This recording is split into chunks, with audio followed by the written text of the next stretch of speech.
ನಾಳೆ ದಿನ ಬಹಳ ಕಷ್ಟ ಇದೆ. ಮಾನ್ಯ ಸೋದರ ಸೋದರಿಯರೇ, ಇವತ್ತಿನ ದಿನ ವ್ಯಕ್ತಿ ಭಾಷಣ ಮಾನ್ಯ CN ನಾಗರಾಜ್ ಅವರೊಬ್ಬ ಮಹಾನ್ ಸಾಧಕರು ಮತ್ತು ನಮ್ಮ ಥಿಯಾಸಫಿಕಲ್ ಸೊಸೈಟಿ ಸಿಟಿ ಲಾರ್ಡ್ರು ಫೆಡರೇಷನ್ ಮಟ್ಟದಲ್ಲೆಲ್ಲ ಬಹಳ ಕೆಲಸ ಮಾಡಿರ್ತಕ್ಕಂಥವ್ರು. ಸೆಕ್ರೆಟರಿ ಮತ್ತು ಅಧ್ಯಕ್ಷರಾಗಿ ಬಹಳ ಕೆಲಸ ಮಾಡಿದ್ದಾರೆ. ಅನೇಕ ಶ್ರೀರಾಮ್ ಅವರ ಪುಸ್ತಕಗಳು ಅದನ್ನು ಬಹಳ ತರ್ಜುಮೆ ಮಾಡಿದ್ದಾರೆ, ಬಹಳ ಚೆನ್ನಾಗಿ ಮಾಡಿದ್ದಾರೆ, ಸರಳವಾಗಿ ಮಾಡಿದ್ದಾರೆ. ಯಾಕೆಂದರೆ ಅವ್ರ ಹೃದಯ ಬಹಳ ಸರಳವಾಗಿತ್ತು, ನೇರವಾಗಿತ್ತು. ಸರಳವಾಗಿದ್ದರೆ ನೇರವಾಗಿರುತ್ತೆ. ಒಳಗಡೆ ಎಲ್ಲ ಅದು ತುಂಬಿಕೊಂಡಿದ್ರೆ, ಕ್ಲಿಷ್ಟವಾಗಿದ್ದರೆ ಹೊರಗಡೆ ಹೊರಡೋದೇ ಇಲ್ಲ ಅದು ಅಂಥದ್ದು. ಅದರಿಂದ ಸರಳತೆ ನಮ್ಮ ಇಡೀ ಜೀವನದಲ್ಲಿ ಸಿಂಪ್ಲಿಸಿಟಿ ಅಂತ ಏನು ಹೇಳ್ತೀವಿ ಅದನ್ನು ಬೆಳೆಸ್ಕೋಬೇಕು. ಬಹಳ ಮುಖ್ಯವಾಗಿರ್ತಕ್ಕಂಥದ್ದು ಆಧ್ಯಾತ್ಮ ಜೀವಿಗಳು. ಅದರಲ್ಲಿ ಈಗ ನಾವು ಸ್ವಲ್ಪ ಈಗ ಬರೀ ಒಂದು ಸೈಡೆಡ್ ಆಗಬಾರ್ದು. ನಾನು ಆವತ್ತೇ ಹಿಂದಿನ ಇದರಲ್ಲಿ ಹೇಳಿದೆ, ಕೆಲವು ಚರ್ಚೆಗಳು ಮಾಡಿದರೆ, ವಿಚಾರ ಮಂಥನ ಮಾಡಿದರೆ ಅನೇಕ ವಿಚಾರಗಳು ಸ್ಪಷ್ಟವಾಗ್ತವೆ. ಅದರಲ್ಲಿ ಕೆಲವರು ಭಾಗವಹಿಸ್ಬೋದು, ಕೆಲವರು ಭಾಗವಹಿಸ್ತಲೇ ಇರ್ಬೋದು. ಈಗ ಇವ್ರು ಏನಪ್ಪ ಈಗ ಪ್ರಶ್ನೆ ಮಾಡಕ್ಕೆ ಹೊಂತಾರೆ ಹಾಗೆ ಹೀಗೆ ಅಂತ ಹೇಳಿ ಸ್ವಲ್ಪ ಬರೋ ಸಂಖ್ಯೆ ಕಡಿಮೆ ಆದರೆ ಪ್ರಯೋಜನ ಆಗಲ್ಲ. ಸುಮ್ಮನೆ ಆಧ್ಯಾತ್ಮ ಅಂದರೆ ಸುಮ್ಮನೆ ಕೇಳೋದು, ಇಂಪಾಗಿರುತ್ತೆ, ಆನಂದವಾಗಿರುತ್ತೆ. ಸುಮ್ಮನೆ ಕೇಳೋದು, ಸುಮ್ಮನೆ ಹೋಗೋದಷ್ಟೇ. ಕಾಲ ಕಳಿತೀವಲ್ಲ, ಅದಾಗಬಾರ್ದು. ಯಾವಾಗಲೂ ಕೂಡ ಅಲ್ಲಿ ಹಿಂದಿನ ಗ್ರಂಥಗಳಲ್ಲಿ ಬಹಳ ಸ್ಪಷ್ಟವಾಗಿ ಹೇಳಿದೆ, ವಿಚಾರಣೆ, ಸೆಲ್ಫ್ ಎನ್ಕ್ವೈರಿ. ನೀವು ಎಷ್ಟೇ ಧ್ಯಾನ ಮಾಡಿ, ಎಷ್ಟೇ ಮೇಲ್ಮಟ್ಟಕ್ಕೆ ಹೋಗಿ ಅಥವಾ ಹಿಂದೇನಾದರೂ ಮಾಡಿ, ವಿಚಾರಣೆ ಇಲ್ದಿದ್ದು ಸ್ವತಃ ನಾವು ಏನಾದರೂ ಪ್ರಶ್ನೆ ಹಾಕ್ಕೊಳ್ದಿದ್ದು, ಕೃಷ್ಣಾಜಿಯವರು ಹೇಳ್ತಾರಲ್ಲ, ಕ್ವಶ್ಚನ್ ಯುವರ್ ಸೆಲ್ಫ್, ಕ್ವಶ್ಚನ್ ಅಂತ ಹೇಳ್ತಾರೆ. ಯಾವುದು ಕ್ವಶ್ಚನ್ ಮಾಡಬೇಕು ಅನ್ನೋದನ್ನ ನೋಡೋಣ. ಆ ಕಡೆ ಬರೆದಿದ್ದೀನಿ, ಇರಲಿ. ವಿಚಾರ ಮಂಥನ ಮಾಡಬೇಕು. ಇಲ್ಲಿ ಆ ದೇವತೆಗಳು ಮತ್ತು ಇವರು ರಾಕ್ಷಸರು ಇದು ಸಮುದ್ರ ಮಂಥನ ಮಾಡಿದ್ರಲ್ಲ, ಯಾತಕ್ಕೆ ಅವೆಲ್ಲ ಇವು ನಮಗೆ ಅವೆಲ್ಲ ಪುರಾಣದಲ್ಲಿರೋ ಸಂಕೇತಗಳು. ಅವೆಲ್ಲ ಆ ಸಮುದ್ರ ಅಂತಕ್ಕಂಥದ್ದು ಎಂಥದ್ದು, ಏನದು ಕಾನ್ಶಿಯಸ್ನೆಸ್, ಪ್ರಜ್ಞೆ, ಅದನ್ನ ಮಂಥನ ಮಾಡಿದ್ವು. ಯಾವ ಒಳ್ಳೆ ಶಕ್ತಿಗಳು ಮತ್ತು ಕೆಟ್ಟ ಶಕ್ತಿಗಳು, ಕೆಟ್ಟ ಪ್ರವೃತ್ತಿಗಳು. ಅದೇ ಕುರುಕ್ಷೇತ್ರ ಇಲ್ಲೇ ಇದೆ, ಒಳಗೆ ಇದೆ, ಹೊರಗೆ ಹಾಕಿ. ಅದಕ್ಕೆ ಅದು ಆ ಒಂದು ವಿಚಾರ ಮಂಥನ ಮಾಡಿದ್ರೆ ಒಳಗಡೆ ಇರೋವೆಲ್ಲ ಮೊದಲು ಏನ್ ಕೆಟ್ಟೋಗಿರ್ತವೆ, ಕೆಟ್ಟ ಸಂಸ್ಕಾರವನ್ನು ಅನೇಕ ಸಾವಿರಾರು ಜನ್ಮಗಳಿಂದ ನಾವೆಲ್ಲ ಕೂಡಿಟ್ಕೊಂಡು ಬಂದಿದ್ದೀವಲ್ಲ ಆಸ್ತಿಯಾಗಿ, ಅದೆಲ್ಲ ಮೊದಲು ಹೊರಕ್ಕೆ ಹೋಗುತ್ತೆ. ಆಮೇಲೆ ಲಕ್ಷ್ಮಿ, ಐರಾವತ, ಅಮೃತ ಕೊನೆಗೆ ಬರುತ್ತೆ. ಅದೇನೆ ನಮಗೆ ಬೇಕಾಗಿರೋದು, ಮುಕ್ತಿ. ಅದಕ್ಕೆ ಅದು ನಮ್ಮ ಖಾತೆಗಳೇನಿದಾವೆ ಸುಲಭವಾಗಿ ಅಲ್ಗಳಿಯೋವಲ್ಲ. ಕೆಲವರು ಬಹಳ ಇಂಟ್ರೆಸ್ಟ್ ಆಗಿ ಕೇಳ್ತಾರೆ ಈ ಪುರಾಣಗಳು, ಅವು ಇವನ್ನೆಲ್ಲ. ಕೆಲವರು ಅಷ್ಟೇ ಒಗಾಯಿಸ್ಬಿಡ್ತಾರೆ. ಜಾಣರು ಬಹಳ ಇರ್ತಾರಲ್ಲ, ಒಗಾಯಿಸ್ಬಿಡ್ತಾರೆ. ಜಾಣರು ಬೇರೆ, ಜ್ಞಾನಿಗಳು ಬೇರೆ. ಇಲ್ಲಿ ಜ್ಞಾನಿ ಬೇಕು ನಮಗೆ. ಆದ್ರಿಂದ ಜ್ಞಾನಿಗಳಾಗಬೇಕಾದ್ರೆ ಆ ಜ್ಞಾನ ಯೋಗ ಜೊತೆಗಿರ್ಬೇಕು. ಸೆಲ್ಫ್ ಎನ್ಕ್ವೈರಿ ಅಂತ ಏನಿದೆ ಅದು ಜೊತೆಗಿರ್ಬೇಕು. ಅದಿಲ್ದಿದ್ರೆ ಹೆಂಗೆ ಜ್ಞಾನ ಬರುತ್ತೆ ನಮ್ಗೆ? ಬರೀ ಕಣ್ಮುಚ್ಕೊಂಡು ಧ್ಯಾನ ಮಾಡಿದ್ರೆ ಕೆಲವರು ಹೇಳ್ತಾರೆ ಇದೇನೂ ಇಲ್ಲ, ಬರೇ ಉಸಿರಾಟ ಗಮನಿಸ್ಬಿಡಿ, ನೀವು ಸ್ವರ್ಗಕ್ಕೆ ಹೋಗ್ಬಿಡ್ತೀರಿ ಒಂದೇ ಸತಿ ಅಂತ ಹೇಳ್ತಾರೆ. That's all foolishness. ಅದರಲ್ಲಿ ನಿರ್ವಿಕಲ್ಪ ಸಮಾಧಿಗೆ ಹೋಗಿ ವರ್ಷಗಟ್ಟಲೆ ಇದ್ರೂ ಕೂಡ ಮುಕ್ತಿ ಸಿಕ್ಕೋದಿಲ್ಲ, ಗೊತ್ತೇನು ನಮ್ಗೆ? ಈ ವಿಚಾರಣೆ ಅಥವಾ ಆತ್ಮಜ್ಞಾನ, ಈ ಜ್ಞಾನ ಏನಿದೆ, ಜ್ಞಾನ ಯೋಗ, ಅದೇನೆ ಆ ಜ್ಯೋತಿ. ಇವೆಲ್ಲ ಈ ಏನು ಹಣತೆ ಏನಿದೆ, ಆ ದೀಪಕ್ಕೆ ಬೇಕಾಗಿರ್ತಕ್ಕಂಥ ಹಣತೆ, ಅದೇನೆ ಕರ್ಮಯೋಗ. ಅದರಲ್ಲಿ ಎಣ್ಣೆ ಹಾಕ್ತೀವಲ್ಲ ಭಕ್ತಿ, ಅದರಲ್ಲಿ ಬತ್ತಿ ಇಡ್ತೀವಲ್ಲ ಅದು ಧ್ಯಾನ ಯೋಗ, ರಾಜಯೋಗ. ಆಮೇಲೆ ಜ್ವಾಲೆ ಹಚ್ತೀವಲ್ಲ ಅದು ಯಾವುದು ಪ್ರಕಾಶ, ಅದೇ ಜ್ಞಾನ ಯೋಗ. ಅಲ್ಲೇವರೆಗೂ ಹೋಗ್ಬೇಕು. ಅದು ಜ್ಞಾನ ಯೋಗ ಇಲ್ದಿದ್ರೆ ನಾವು ಹುದ್ದೆನೆ ಮುಟ್ಟೋದಿಲ್ಲ. ಅದಕ್ಕೋಸ್ಕರವಾಗಿ ಜ್ಞಾನ ಯೋಗವನ್ನು ಯಾವ ರೀತಿ ತಗೊಂಡು ಹೋಗ್ಬೇಕು, ಹೆಂಗ್ ನಡ್ಸ್ಕೋಬೇಕು, ಜೀವನದಲ್ಲಿ ಸಾಧನೆ ಹೇಗೆ ಮಾಡಬೇಕು, ಸುಮ್ಮನೆ ಕೇಳ್ಬಿಟ್ಟು ಸುಮ್ಮನೆ ಹೋಗ್ಬಿಟ್ರೆ ಆಯ್ತು. ಅದಲ್ಲವೇ ಇಲ್ಲ. ಅನೇಕ ಜನಕ್ಕೆ ಮಾನವರಿಗೆ ಗೊತ್ತಿದೆ, ಇಲ್ಲ ಅಂತ ಅಲ್ಲ. ಗೊತ್ತಿಲ್ಲದೆ ಇರತಕ್ಕಂಥವ್ರಿಗೆ ಸ್ವಲ್ಪ ಹೇಳಿದೆ ಅಷ್ಟೇನೆ. ಇರ್ಲಿ, ಹೋದ್ಸತಿ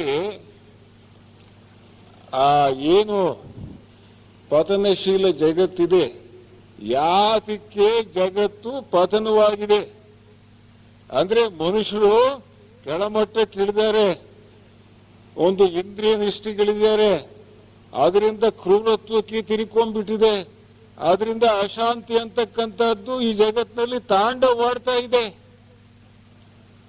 ಹಾಗಿದ್ದಾಗ ಅದಕ್ಕೆ ಸೊಲ್ಯೂಷನ್, ಪರಿಹಾರ ನಾವೆಲ್ಲ ಕೊಡಬೇಕು. ನಾನೊಬ್ಬನೇ ಇಲ್ಲ, ನಾವು ಇಲ್ಲಿ ಕೂತ್ಕೊಂಡ್ರೆಲ್ಲ ಕೊಡಬೇಕು, ಎಲ್ಲ ಚರ್ಚೆ ಮಾಡಿ ಕೊಡಬೇಕು. ಅದಕ್ಕೋಸ್ಕರವಾಗಿ ಹೋದ್ಸತಿ ಸ್ವಲ್ಪ ಹೇಳಿದ್ದೆ ನಾನು. ಅದನ್ನ ಸ್ವಲ್ಪ ನಾವು ಹಿಂದಿಂದು ಮೆಲುಕು ಹಾಕೋಣ. ಯಾವ ರೀತಿಯಾಗಿ ನಾವು ಜಗತ್ತು ಪತನಶೀಲವಾಯಿತು ಅನ್ನೋದನ್ನ ಜ್ಞಾಪಿಸ್ಕೊಳ್ಳೋಣ ಅಷ್ಟೇನೆ. ಅದಾದ ಮೇಲೆ ಅದಕ್ಕೆ ಪರಿಹಾರ, ಸೊಲ್ಯೂಷನ್ ಇವತ್ತು ಅದನ್ನ ನೋಡೋಣ. ತಾವು ಮೊದಲು ಹೇಳಬೇಕೀಗ, ಈ ಜಗತ್ತು ಏನಿದೆ ಸನ್ಸೆಟ್ ಕಲ್ಚರ್ ಅಂತ ಹೇಳ್ತೀವಿ. ಅಂತಂದ್ರೆ ಇಂದ್ರಿಯ ನಿಷ್ಠ ಸಂಸ್ಕೃತಿ. ಅದೆಲ್ಲ ಪ್ಲೆಷರು, ಬರೇ ಒಂದು ಇಂದ್ರಿಯಗಳಿಗೆ ಆಹಾರ ಕೊಡೋದು, ಅದರಲ್ಲೆಲ್ಲ ನಾವು ಸುಖ ಪಡೋದು ಅದು. ಆಮೇಲೆ ಹಿಂಸೆ ಯಾತಕ್ಕಾಗತ್ತೆ, ಹಿಂಸೆಯ ಮೂಲ ಏನು ಅಂತಕ್ಕಂಥದ್ದು ಸತಿ ಡಿಸ್ಕಸ್ ಮಾಡಿದ್ವಿ. ಅದೇ ರೀತಿಯಲ್ಲಿ ಕೊಳ್ಳುಬಾಕ ಸಂಸ್ಕೃತಿ, ಕನ್ಸ್ಯೂಮರಿಸಂ ಯಾಕೆ ಹುಟ್ಟುತ್ತದೋ, ಹಠಮಾರಿ ಭೌತವಾದ ನಮ್ಮ ಯುವಕರಲ್ಲಿ ಇತ್ಯಾದಿಗಳಲ್ಲಿ ಯಾಕೆ ಹುಟ್ಟಿತು. ಅದೇ ರೀತಿಯಲ್ಲಿ ಆಮೇಲೆ ಸಂವೇದನಾ ರಾಹಿತ್ಯ, ಇನ್ಸೆನ್ಸಿಟಿವಿಟಿ, ಅದರಲ್ಲೂ ಈ ವಯಸ್ಸಾದವರಿಗೆ ಸೆನ್ಸಿಟಿವಿಟಿ ಜಾಸ್ತಿ ಇರುತ್ತೆ. ಯಾರಿಗೆ? ವಯಸ್ಸಾದವರಿಗೆ. ಇನ್ನು ಯುವಕರು ಇರ್ತಾರಲ್ಲ, ಹೊಮ್ಮು ಹೊಮ್ಮು ಬೊಮ್ಮು ಅಂತ ಹೇಳ್ತೀವಲ್ಲ, ಅವರಿಗೆ ಇನ್ಸೆನ್ಸಿಟಿವಿಟಿ, ಸಂವೇದನೆ ಇರೋದಿಲ್ಲ, ಆ ಸೂಕ್ಷ್ಮತೆನೇ ಇರೋಲ್ಲ. ಅವ್ರ ಸೂಕ್ಷ್ಮತೆ ಬೇರೆ. ಆದರೆ ಇನ್ನೊಬ್ಬರ ಜೊತೆಗೆ relationship, world or life is relationship. Without relationship, ಸಂಬಂಧ ಇಲ್ಲದಿದ್ರೆ there is no life at all. Without relationship there is no life. ಸಂಬಂಧಗಳನ್ನ ನಾವು ಇಟ್ಕೊಂಡಿದ್ದೀವಿ, ಹೆಂಡತಿ, ಮಕ್ಕಳು, ಗಂಡ, ಆಮೇಲೆ ಸ್ನೇಹಿತರು, ಹೊರಗಡೆ ವ್ಯಾಪಾರ ಇತ್ಯಾದಿ, ಇವೆಲ್ಲ ವ್ಯವಹಾರ. ಅವ್ರ ಜೊತೆಗೆ ಬಾಳೋದು ಹೇಗೆ, ಅದು ಬಹಳ ಮುಖ್ಯವಾಗಿರ್ತಕ್ಕಂಥದ್ದು. ಅದರ ಮೂಲಕ ನಾವು ಮುಕ್ತಿಯನ್ನ ಮುಟ್ಟಬೇಕಾಗಿದೆ, ಅದನ್ನ ದಾಟಿ ಹೋಗ್ಬೇಕಾಗಿದೆ, ಅದರ ಆಚೆ ಹೋಗ್ಬೇಕಾಗಿದೆ. ಆದ್ರೆ ಅದರ ಮೂಲಕನೇ ಹೋಗ್ಬೇಕು ನಾವು, ಅದು ಅನಿವಾರ್ಯ. ಇವಾಗ ಹೆಂಡತಿ, ಮಕ್ಕಳು, ಗಂಡ ಮಕ್ಕಳು ಇತ್ಯಾದಿ, ಈ ಒಂದು ಜಗತ್ತು ಸಂಸಾರ, ಇದರಲ್ಲಿ ಇದ್ದು ಈಸಬೇಕು, ನಂತರ ಜಯಿಸಬೇಕು.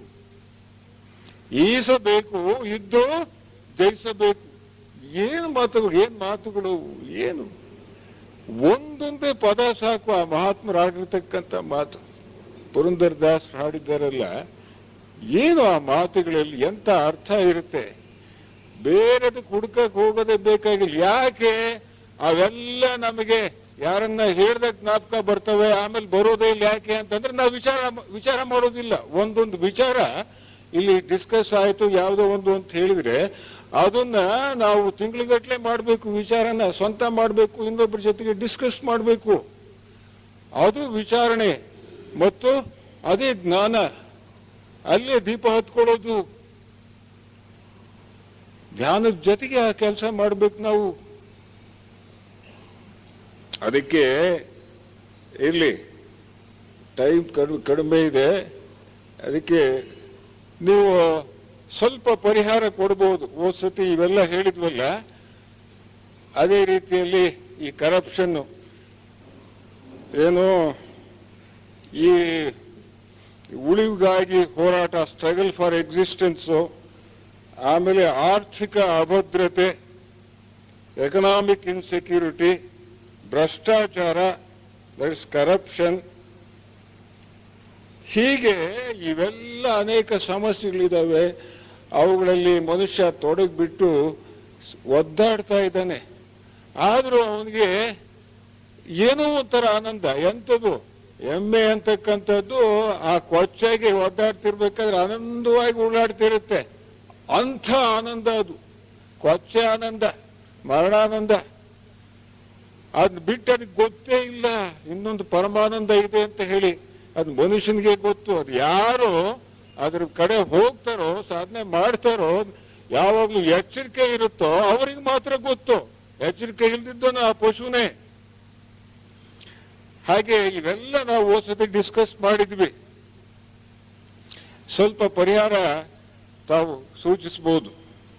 ಏನ್ ಮಾಡ್ಬೇಕು ಇದರಿಂದ ಮುಕ್ತಿಯನ್ನು ಹೇಗೆ ಪಡಿಬೇಕು ಅಂತಕ್ಕಂಥದ್ದು. ಇವೆಲ್ಲ ಈ ಕ್ರೂರ ಜಗತ್ತೇನಿದೆ, ಒಂದು ಇಂದ್ರಿಯನಿಷ್ಠ ಜಗತ್ತೇನಿದೆ, ಅದರಿಂದ ನಾವು ಪಾರಾಗಬೇಕು, ಶಾಶ್ವತವಾಗಿ ಪಾರಾಗಬೇಕು. ಈ ಸರ್ಕಾರವಾಗಲಿ ಅಥವಾ ಯಾರೇ ರಾಜಕಾರಣಿ ಆಗಿರಲಿ ಅಥವಾ ದೊಡ್ಡ ಒಬ್ಬ ಏನು ಜ್ಞಾನಿಯಾಗಿರ್ಲಿ, ಅವರೆಲ್ಲ ಕೊಟ್ಟು ಹೋಗ್ತಾರೆ. ಇವೆಲ್ಲ ತಾತ್ಕಾಲಿಕವಾಗಿರ್ತಕ್ಕಂಥ ಪರಿಹಾರಗಳು, ಶಾಶ್ವತವಾದ ಪರಿಹಾರ ಬೇಕಿಲ್ಲ. ಸ್ವಲ್ಪ ಯೋಚನೆ ಮಾಡಿರ್ತೀರಲ್ಲ, ಹೋದ್ಸತಿ ಹೇಳಿದ್ ನಾನು, ದಯವಿಟ್ಟು ಸ್ವಲ್ಪ ಹೇಳಿ. ಆದರೆ ಒಬ್ಬೊಬ್ರು 2 ನಿಮಿಷ ಹೇಳಿ. ನಮ್ದು ಬಹಳ ಇದೆ ವಿಚಾರ, 1 ಗಂಟೆಗೆಲ್ಲ ಪೂರೈಸಬೇಕು. ಯಾವ ರೀತಿಯಾಗಿ ನಾವು ಇದನ್ನ ಇದು ಮಾಡಬೇಕು? ಈ ಒಂದು ಇಂದ್ರಿಯನಿಷ್ಠ ಜಗತ್ತು, ಕ್ರೂರ ಜಗತ್ತು ಏನಿದೆ, ಇದರಿಂದ ನಾವು ಬಿಡುಗಡೆ ಹೇಗೆ ಹೊಂದಬಹುದು, ಪರಿಹಾರ ಹೇಗೆ ಸಿಕ್ಕುತ್ತೆ, ನಮಗೆ ಶಾಶ್ವತ ಪರಿಹಾರ ಹೇಗೆ ಸಿಕ್ಕುತ್ತೆ ಅಂತಕ್ಕಂಥದ್ದು. ನಾನೇನು ಒತ್ತಾಯ ಮಾಡೋದಿಲ್ಲ, ನಾನೇನು ಮೇಷ್ಟಲ್ಲ. ದಯವಿಟ್ಟು ಯಾರಿಗೆ ಇಷ್ಟ ಇದೆಯೋ ಅವ್ರು ಹೇಳ್ಬೋದು, ಇಲ್ಲಾಂದ್ರೆ ಬರೋದೇ ಬಿಟ್ಬಿಡ್ತಾರೆ ಕೆಲವರು. ಅದಾಗಬಾರ್ದು. ನಾನು ಮೊದಲೇ ಯಾವಾಗಲೂ ಇಂಥ ವಿಚಾರಗಳು ತಗೊಳ್ತಾ ಇದ್ದೆ, ಆದರೆ ಜನಸಂಖ್ಯೆ ಕಡಿಮೆ ಆಗ್ತಾರೆ ಅಂತ ಹೇಳಿ ಅದು ಬಿಟ್ಟಿದ್ದೆ. ಸ್ವಲ್ಪ ಮಟ್ಟಿಗೆ ಈಗ ಎಲ್ಲರಿಗೂ ಸ್ವಲ್ಪ ಬೆಳೆದಂಗೆ ಕಾಣುತ್ತೆ. ಅನೇಕ ಜನ ಮಹನೀಯರು ಮೊದಲೇ ಬೆಳೆದಿರ್ತಾರೆ. ಈಗಿನ ಮೇಲೆ ತಗೊಂಡ್ರೆ ಪರವಾಗಿಲ್ಲ ಅಂತ ಹೇಳಿ ತಗೊಂಡಿದ್ದೆ. ಆಯಿತು, ಹೇಳಿ. 1-2 ನಿಮಿಷ ಯಾರಾದರೂ ಹೇಳಿ, ಯಾವ ರೀತಿಯಾಗಿ ಪರಿಹಾರ ಹೇಳಿ ಸರ್. ಹಾಂ ಹಾಂ ಹಾಂ ಇರ್ತದೆ.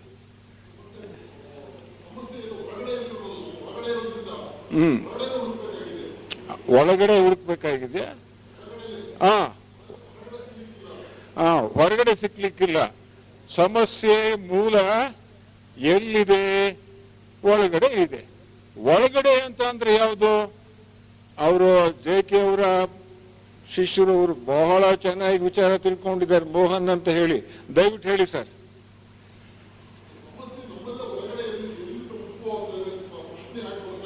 ಹ್ಮ್ ಹ್ಮ್ ಹ್ಮ್ ಹಾ ಹೌದು. ಹಾ ಹೌದು ಹೌದು. ಹ್ಮ್ ಅಂದ್ರೆ ಇವಾಗ ಸುಡ್ಬೇಕೀಗ. ಸುಡೋದು ಹೇಗೆ? ಸುಟ್ರೆ ತಾನು ಎಚ್ಚರಿಕೆ ಬರೋದು. ಅವ್ರು ಬಹಳ ಅಕ್ಷರಶಃ ಹೇಳಿದ್ರು. ಅದನ್ನ ಬುದ್ಧ ಹೇಳಿದ, JK ಅವರು ಹೇಳಿದ್ದಾರೆ, ಮಹನೀಯರೆಲ್ಲ ಅನೇಕ ಜನ ಮಹನೀಯರು ಹೇಳಿದ್ದಾರೆ. ಅಂದ್ರೆ ಜಾಸ್ತಿ ಜನ ಹೇಳಿಲ್ಲ. JK ಬುದ್ಧ ಅಂತವರೇ ಹೇಳಿದ್ದು, ಬಸವಣ್ಣವ್ರು ಅಂತಾರೆ ಹೇಳಿದ್ದು. ಎಲ್ಲರೂ ಹೇಳೋದಿಲ್ಲ. ಕೊಂಗಣ ಸುತ್ತ ಮೇಲವರೆಗೆ ಹೋಗ್ತಾರೆ. ಹೇಳಿ ಸರ್ ಸ್ವಲ್ಪ.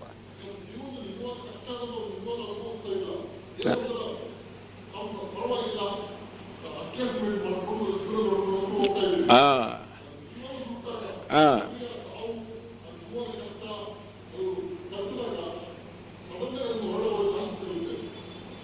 ಅಂದ್ರೆ ರಾಜಿ ಸೂತ್ರ ಮಾಡ್ಕೊಂಡ್ಬಿಟ್ಟಿದೀವಿ ನಾವು. ಕಾಂಪ್ರಮೈಸ್, ಅಡ್ಜಸ್ಟ್ಮೆಂಟ್ ಮಾಡ್ಕೊಂಡಿದೀವಿ. ಅದರಿಂದ ನಮಗೆ ಕಷ್ಟ ಅಲ್ಲೇ ತಾತ್ಕಾಲಿಕವಾಗಿ ಪರಿಹಾರ ಆಯಿತು. ಆದ್ರೆ ಅವ್ರು ಹೇಳೋದು ಶಾಶ್ವತವಾದ ಪರಿಹಾರ ಹೊರಗಡೆ ಸಿಕ್ಕೋಲ್ಲ, ಒಳಗಡೆನೆ ಸಿಕ್ಕುತ್ತೆ. ಆ ಒಳಗಡೆ ಹುಡುಕಬೇಕು. ಒಳಗಡೆ ಹುಡುಕಬೇಕಾದ್ರೆ ಯಾವ ರೀತಿ ಹುಡುಕಬೇಕು ಅನ್ನೋದನ್ನ ಹೇಳಿದ್ರು ಅವರು. ಅದಕ್ಕೆ ಸ್ವಲ್ಪ ನಮಗೆ ಬಿಸಿ ತಟ್ಟಿದ್ರೆ ಒಳಗಡೆ ಹುಡುಕಬೇಕು. ಯಾರಿಗೆ ಸಾಮಾನ್ಯವಾಗಿ ಇದು ಏನು ಹೊಡ್ತ ಬಿದ್ದಿರುತ್ತೋ ಜೀವನದಲ್ಲಿ, ಅದೆಲ್ಲ ಉಪನಿಷತ್ತು ಇತ್ಯಾದಿ ಇವುಗಳಲ್ಲಿ ಬರ್ತಾವ. ಹೊಡ್ತ ಯಾರಿಗೆ ಬೀಳುತ್ತೋ ಜೀವನದಲ್ಲಿ ಜಾಸ್ತಿ, ಅವರು ತಕ್ಷಣವೇ ಜ್ಞಾನಿಗಳಾಗ್ತಾರೆ. ಯಾರು ಹೊಡ್ತ ಬೀಳಲ್ವೋ ಅವ್ರು ಹೇಳ್ದಂತೆ ಸ್ವಲ್ಪ ಹಾಗೇನೇ ಅದು ಏನು ತೂಗುಳಿಸ್ತಾ ಬರ್ತಾರೆ. That is called unconscious living. ಅಂದ್ರೆ ಪ್ರಜ್ಞಾರಹಿತವಾಗಿ ನಾವು ಜೀವನ ಮಾಡ್ತಾ ಇದ್ದೀವಿ. ಅಂದ್ರೆ ಇನ್ಸೆನ್ಸಿಟಿವಿಟಿ ಈಸ್ ದೇರ್. ನಮಗೆ ಆ ಪ್ರಜ್ಞೆ ಎಚ್ಚರ ಇಲ್ವೇ ಇಲ್ಲ. ಕೂತ್ಕೊಳ್ಳಿ ಸರ್. ಇನ್ನ ಯಾರು ಹೇಳಿ ಸರ್. ಒಳಗಡೆ ಹುಡುಕ್ಬೇಕಂದ್ರೆಲ್ಲ ಎಲ್ಲಿಂದ ಒಳಗಡೆ ಹುಡುಕೋದು ಅಂತ ಅಂದ್ರೆ ನಮ್ಮ ಪ್ರಿನ್ಸಿಪಾಲ್ ಸಾಹೇಬ್ ಹೇಳ್ತಾರೆ.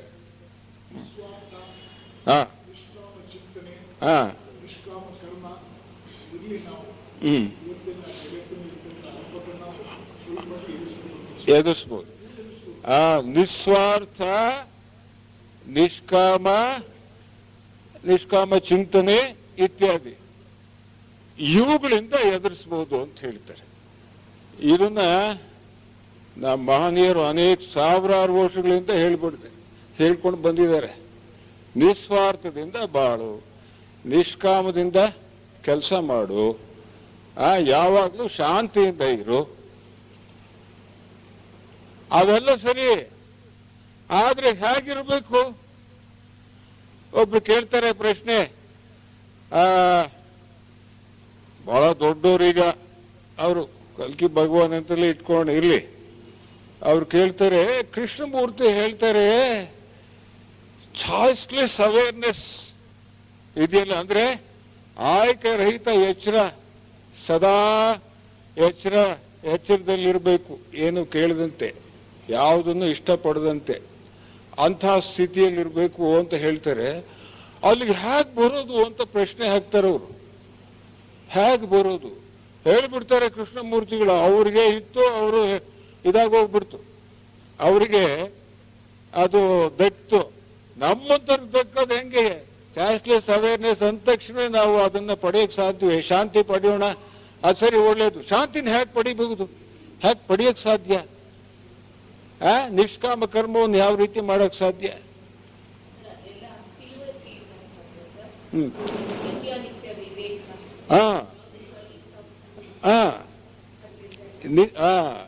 ನಿತ್ಯಾನಿತ್ಯ ವಿವೇಕ. ಯಾವುದು ನಿತ್ಯ, ಯಾವುದು ನಿತ್ಯ, ಯಾವುದು ಸತ್ಯ, ಯಾವುದು ಅಸತ್ಯ, ಯಾವುದು ಬೇಕು, ಯಾವುದು ಬೇಡ, ಯಾವುದು ಸರಿ, ಯಾವುದು ತಪ್ಪು, ಇದು ವಿವೇಕ. ಅದು ಇದ್ರೂ ಕೂಡ, ವಿವೇಕ ಇದ್ರೂ ಕೂಡ ನಾವು 100ಕ್ಕೆ 90 ಭಾಗ ಅವಿವೇಕಿಗಳಾಗಿ ವರ್ತಿಸ್ತಾ ಇದ್ದೀವಲ್ಲ. ವಿವೇಕ ಇದೆ. ಅನೇಕ ಕೋಟ್ ಮಾಡ್ಬಿಡ್ತಾರೆ ಪಂಡಿತರು, ಪಾಂಡಿತ್ಯ. ಅವ್ರಿಗೆ ವಿವೇಕ ಇಲ್ಲ ಅಂತ ಹೇಳ್ತೀರಾ? ಇದೆ. ಆ ವಿವೇಕಿಗಳೇ ಪಂಡಿತರನ್ನೇ ಅವಿವೇಕಿಗಳಾಗಿ ವರ್ತಿಸ್ತಾರಲ್ಲ. 190% ಪಂಡಿತರು, ಸ್ಕಾಲರ್ಸ್. ಅದಕ್ಕೆ JK ಅವರು ಹೇಳ್ತಾರೆ, ಸ್ಪಿರಿಚುವಲಿ ಸ್ಪೀಕಿಂಗ್, ಸ್ಪಿರಿಚುವಲಿ ಅನ್ನೋ ಪದ ಅಲ್ಲ, ಒಂದು ಇದನ್ನ ಹೇಳ್ತಾರೆ, ಏನೋ A professor of philosophy is as good as an ordinary man. A professor of philosophy is as good as an ordinary man ಅಂತ ಹೇಳ್ತಾರೆ. ಅಂದ್ರೆ ತತ್ವಜ್ಞಾನದ ಪ್ರೊಫೆಸರ್ ಅಂದ್ರೆ ಪಂಡಿತ, ಅವನು ಸಾಮಾನ್ಯ ಮನುಷ್ಯನಿಗೆ ಸಮಾನ ಅಂತ ಹೇಳ್ತಾರೆ. ಯಾವ ಅರ್ಥದಲ್ಲಿ ಹೇಳಿದ್ರು? Practically he don't practice it. ಅಂದ್ರೆ ಅಪ್ಲಿಕೇಶನ್ ಇಲ್ಲ ಅಲ್ಲಿ, ಸುಮ್ಮನೆ ಹೇಳೋದಕ್ಕೆ ಇಟ್ಕೊಂಡ್ಬಿಟ್ಟಿದ್ದಾರೆ. ವಿಪರೀತ ಸಾವಿರಾರು ಲಕ್ಷಾಂತರ ಪುಸ್ತಕಗಳು ಇವೆಲ್ಲ ಇದಾವೆ, ಅವನ್ನೆಲ್ಲ ಅಭ್ಯಾಸ ಮಾಡ್ತಾರೆ, ಆದ್ರೆ ಆಗ್ತಾ ಇಲ್ಲ. ಯಾಕೆ? ಕಾರಣ ಏನು? ಭಯ ಅನ್ನೋದು ಒಂದು ಸ್ವಾರ್ಥ, ಖಚಿತವಾದ ಅಭಿಪ್ರಾಯ ಮೂಡಿಲ್ಲ. ಅಂದ್ರೆ ಅಷ್ಟು ಓದಿದ್ರು, ಪ್ರೊಫೆಸರ್ಸ್ ಆದ್ರು, ಪಂಡಿತರಾದ್ರು, ಖಚಿತವಾದ ಅಭಿಪ್ರಾಯ ಮೂಡಿಲ್ಲ. ಇದು ಸರಿ. ಇದು ಖಚಿತವಾದ ಅಭಿಪ್ರಾಯ ಮೂಡಿದ್ರೆ ಸ್ಪಷ್ಟವಾಗಿ ನಡ್ಕೊಂಡ್ಬಿಡೋರಲ್ಲ, ಅವ್ರ ದಾರಿ ಸಿಕ್ಕೋಗೋದಲ್ಲ. ಅಂದ್ರೆ ಪ್ರೊಫೆಸರ್ಸ್ಗೂ ಕೂಡ ದಾರಿ ಸಿಕ್ಕಿಲ್ಲ. ನಮ್ಮಲ್ಲಿ ಹೇಳ್ತಾರೆ, ಯಾವುದು ಈ ಲೈಟ್ ಆನ್ ದಿ ಪಾತ್ ಅಂದ್ರೆ ಮಾರ್ಗ ಜ್ಯೋತಿಯಲ್ಲಿ ನಾವು ಮಾರ್ಗ ಸಿಕ್ಕಿದೆ ಅಂತ ನಾವು ತಿಳ್ಕೊಂಡಿದ್ದೀವಿ. ಮಹಾತ್ಮರೇ ಹೇಳ್ತಾರೆ, ಮಾರ್ಗ ಸಿಕ್ಕಿಲ್ಲ. ಮಾರ್ಗ ಸಿಕ್ಕೋನು ಅವನದು ಧಾಟಿನೇ ಬೇರೆ, ಅವನ ಸ್ವಭಾವನೇ ಬೇರೆ, ಅವನ ಜೀವನ ಶೈಲಿನೇ ಬೇರೆ. ದಾರಿನೇ ಸಿಕ್ಕಿಲ್ಲ ನಮ್ಗೆ ಅಂತ ಹೇಳ್ತಾರೆ. 30, 40, 50 ವರ್ಷಗಳಿಂದ ನಾವು ಥಿಯಾಸಫಿಕಲ್ ಸೊಸೈಟಿಯಲ್ಲಿ ಇದ್ದೀವಿ, ನಮಗೆ ದಾರಿ ಸಿಕ್ಕಿಲ್ವೇ ಅಂತ ಪ್ರಶ್ನೆ ಹಾಕೊಂಡ್ರೆ ಖಂಡಿತವಾಗ್ಲೂ ಸಿಕ್ಕಿಲ್ಲ. ಅದನ್ನೇ ಒತ್ತು ಹೇಳ್ತಾರೆ. ಅಲ್ಲಿಂದ ಹೇಗೆ ಹುಡುಕೋದು ಅಂತ ಹೇಳ್ತಾರೆ. Marga Jyoti, wonderful book. It's a very small book. ದಾರಿನೇ ಸಿಕ್ಕಿಲ್ಲ ನಮಗೆ. ಅವ್ರದೇ ಹಂಗಾದ್ರೆ ಇಲ್ಲಿ ಹೇಗೆ? ಈಗ JK ಚಾಯ್ಸ್ಲೆಸ್ ಅವೇರ್ನೆಸ್ ಎಲ್ಲ ಚೆನ್ನಾಗಿ ಎಲ್ಲ ಇದ್ ಮಾಡ್ತಾರೆ, ಏನೋ ಚರ್ಚೆ ಮಾಡ್ತಾರೆ. ಅರೆ, ಆ ಚಾಯ್ಸ್ಲೆಸ್ ಅವೇರ್ನೆಸ್ ಅಂತಂದ್ರೆ ಏನು ಅಂತಂದು ಭಾಷಣ ಗಂಟೆಗಟ್ಲೆ ಬಿಗಿತಾರೆ. ಅಲ್ಲೆಲ್ಲ 20-30 ವರ್ಷ ಎಲ್ಲ ಚರ್ಚೆ ಮಾಡಿದ್ದೇನೆ. ಆದ್ರೆ ಚಾಯ್ಸ್ಲೆಸ್ ಅವೇರ್ನೆಸ್, ಆ ಆಯ್ಕೆ ರಹಿತ ಸ್ಥಿತಿ ಅರಿವೇನಿದೆ, ಅದರ ಶಾಂಪಲ್ಲು 1 ನಿಮಿಷನೂ ನೋಡಿಲ್ಲ ಅವರು. ಆಗ್ಲೇ 20-30 ವರ್ಷಗಳಿಂದ ಚರ್ಚೆಗಳು ನಡೆದರೂ ಕೂಡ ಅದರ ಟೇಸ್ಟ್ ಅಂದ್ರೆ ರುಚಿ ನೋಡೇ ಇಲ್ಲ. ಹೇಗೆ ಅದು ಏನು ಅಂತ ತಿರ್ಗಾ ಇತ್ತೀಚೆಗೆ ಪ್ರಶ್ನೆ ಹಾಕ್ತಾರೆ ಅವರು. ಆದ್ರೆ ಚಾಯ್ಸ್ಲೆಸ್ ಅವೇರ್ನೆಸ್ ಅಂತ ಹೇಳ್ಬಿಟ್ರೆ ಭಾಷಣ ಬಿಗಿದು ಬಿಡ್ತಾರೆ. ಎಲ್ಲ ಪ್ರಾಕ್ಟಿಕಲ್ ಆಗಿ ಯಾರೋ ಒಬ್ರು ಇಬ್ರು ಅಂತರೂ ಇದಾರೆ ಅಷ್ಟೇನೆ. 100ಕ್ಕೆ 1-2 ಸಿಕ್ಕರೆ ಸಾಕಾಗಿದೆ. Thank you sir. ಹೀಗೆ ಮಾಡ್ಕೊಂಡು ಹೋದ್ರೆ ಎಷ್ಟು ಚೆನ್ನಾಗಿರುತ್ತೆ. ಇಲ್ಲಿ ಸ್ಪಷ್ಟತೆ ಸಿಕ್ಕುತ್ತೆ ನಮಗೆ. ಎಲ್ಲ ಯಾರು ಒಂದು ವೇ ಟ್ರಾಫಿಕ್ ಆಗಿಬಿಟ್ರೆ ಏನು ಪ್ರಯೋಜನ ಆಗತ್ತೆ? ಪ್ರಯೋಜನ ಆಗೋದಿಲ್ಲ. ಆದರೆ ಇದಕ್ಕೆಲ್ಲ ಗಂಟೆಗಟ್ಟಲೆ ಡಿಸ್ಕಷನ್ ಆಗಬೇಕಾಗಿದೆ. ಸ್ವಲ್ಪ ಶಾಂಪಲ್ ಅದಾದ್ಮೇಲೆ ಹೇಳ್ತೀನಿ ನೋಡಿ. ಇದಕ್ಕೆ ಮೂಲ ಏನು?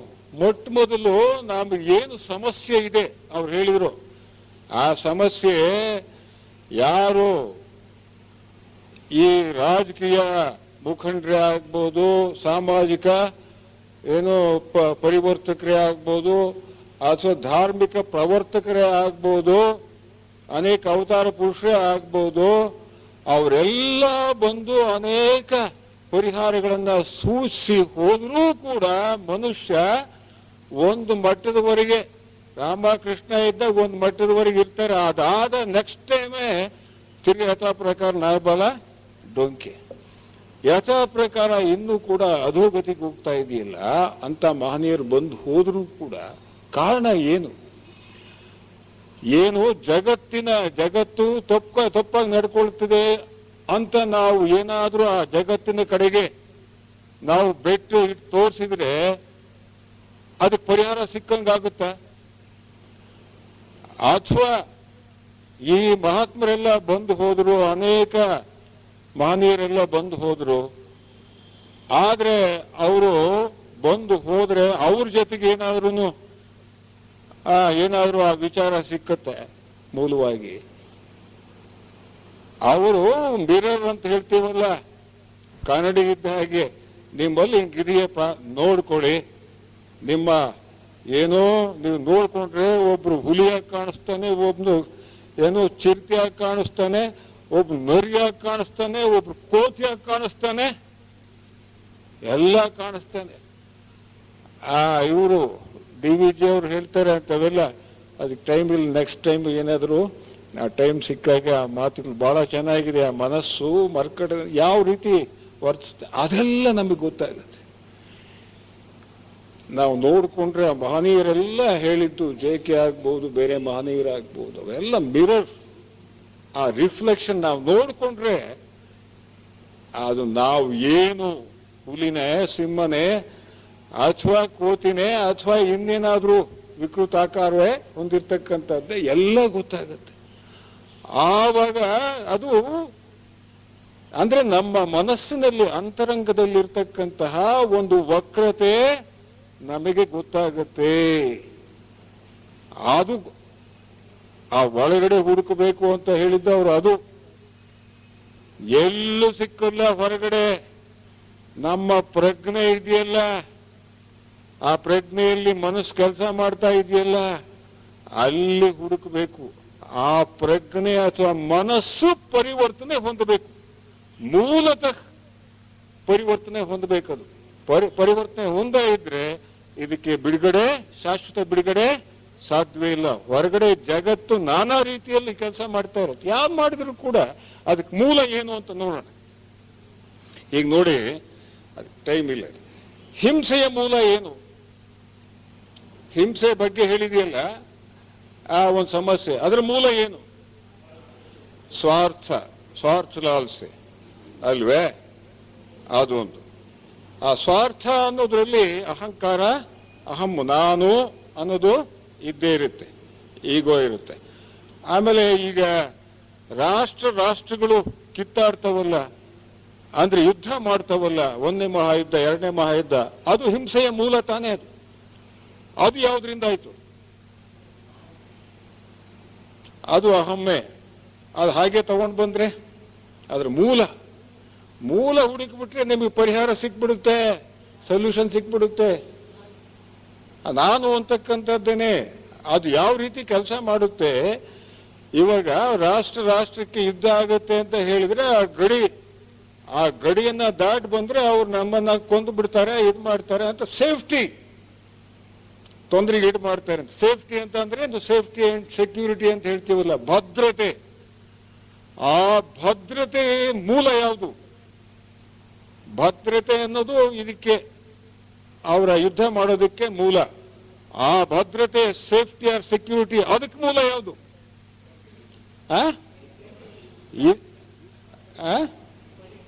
ಸೆಕ್ಯೂರಿಟಿ ಅಂತ ಹೇಳಿದ್ರೆ ಅದು ಇನ್ಸೆಕ್ಯೂರಿಟಿನೇ. Due to insecurity they want to find security, ಅಲ್ವೇ? So both are the same. ಅದಕ್ಕೆ ಮೂಲ ಯಾವುದು? ರೂಟ್ ಯಾವುದು? ಅದೇ ನನ್ನದು ಅನ್ನೋದೇನೆ. ಅದೇ ಅದಕ್ಕೆ ಮೂಲ ಯಾವುದು? ಸೆಕ್ಯೂರಿಟಿ ಅಂಡ್ ಸೇಫ್ಟಿಗೆ ಮೂಲ ಯಾವುದು? ಮೋಹನ್ ಸಾಹೇಬ್ ಹೇಳ್ಬೋದು, ಯಾರು ಹೇಳಿದ್ರಲ್ಲ, ಭಯ. ನೋಡಿ, ಯಾರ್ದು ದತ್ತಿ ಭಾಷಣ ಇದೆಯೋ ಅವರಿಂದಲೇ ಉತ್ತರ ಬಂದ್ಬಿಡ್ತು. ಅದರ ಮೂಲ, ಅಂತ್ಯ ಮೂಲ ಯಾವುದು? ಭಯವೇ ಇದಕ್ಕೆಲ್ಲ ಕಾರಣ. ಆಮೇಲೆ ಇದು ನೋಡಿ, ಇಂದ್ರಿಯ ನಿಷ್ಠೆ ಜಗತ್ತು ಅಂದ್ರೆ ಸನ್ಸೆಟ್ ಕಲ್ಚರ್, ಅದಕ್ಕೆ ಮೂಲ ಯಾವುದು? ಹುಡುಕ್ತಾ ಹೋಗ್ಬೇಕು ನಾವು. ಆ ಹುಡುಕ್ತಾ ಹೋಗೋದೇ ಬಹಳ ಮುಖ್ಯ. ಅದು ವಿಶ್ಲೇಷಣೆ ಅಂತ ಹೇಳ್ತೀವಿ ನಾವು. ಅನಲೈಸ್ ಮಾಡಬೇಕು. Must analyse the problems first. ಅಂದ್ರೆ ಈ ಸಮಸ್ಯೆಗಳೇನಿದಾವೆ ಜಗತ್ತಿನಲ್ಲಿ ಅವನ್ನ ವಿಶ್ಲೇಷಣೆ ಮಾಡಬೇಕು, ಅನಲೈಸ್ ಮಾಡಬೇಕು. ಮಾಡಿದಾಗ ಅದ್ರ ಮೂಲ ಏನು ಅಂತ ಗೊತ್ತಾಗುತ್ತೆ. ಆ ಸನ್ಸೆಟ್ ಕಲ್ಚರ್ ಇಂದ್ರಿಯನಿಷ್ಠ ಜಗತ್ತಿಗೇನು ಕಾರಣ? ಆಸೆ ಅಲ್ವೇ? ಆಸೆ ಅಂತಕ್ಕಂಥದ್ದು ಮೂಲ. ಆಸೆ ದಟ್ ಇಸ್ ಸೆಲ್ಫಿಶ್ನೆಸ್ ಅಲ್ವೇ? ಆಸೆ, ಸೆಲ್ಫಿಶ್ನೆಸ್, ಕಂಪ್ಯಾರಿಸನ್ ಆಫ್ಟರ್ವರ್ಡ್ಸ್. ಆಸೆ ಅನ್ನೋದು ಮೂಲ ಅಲ್ವೇ?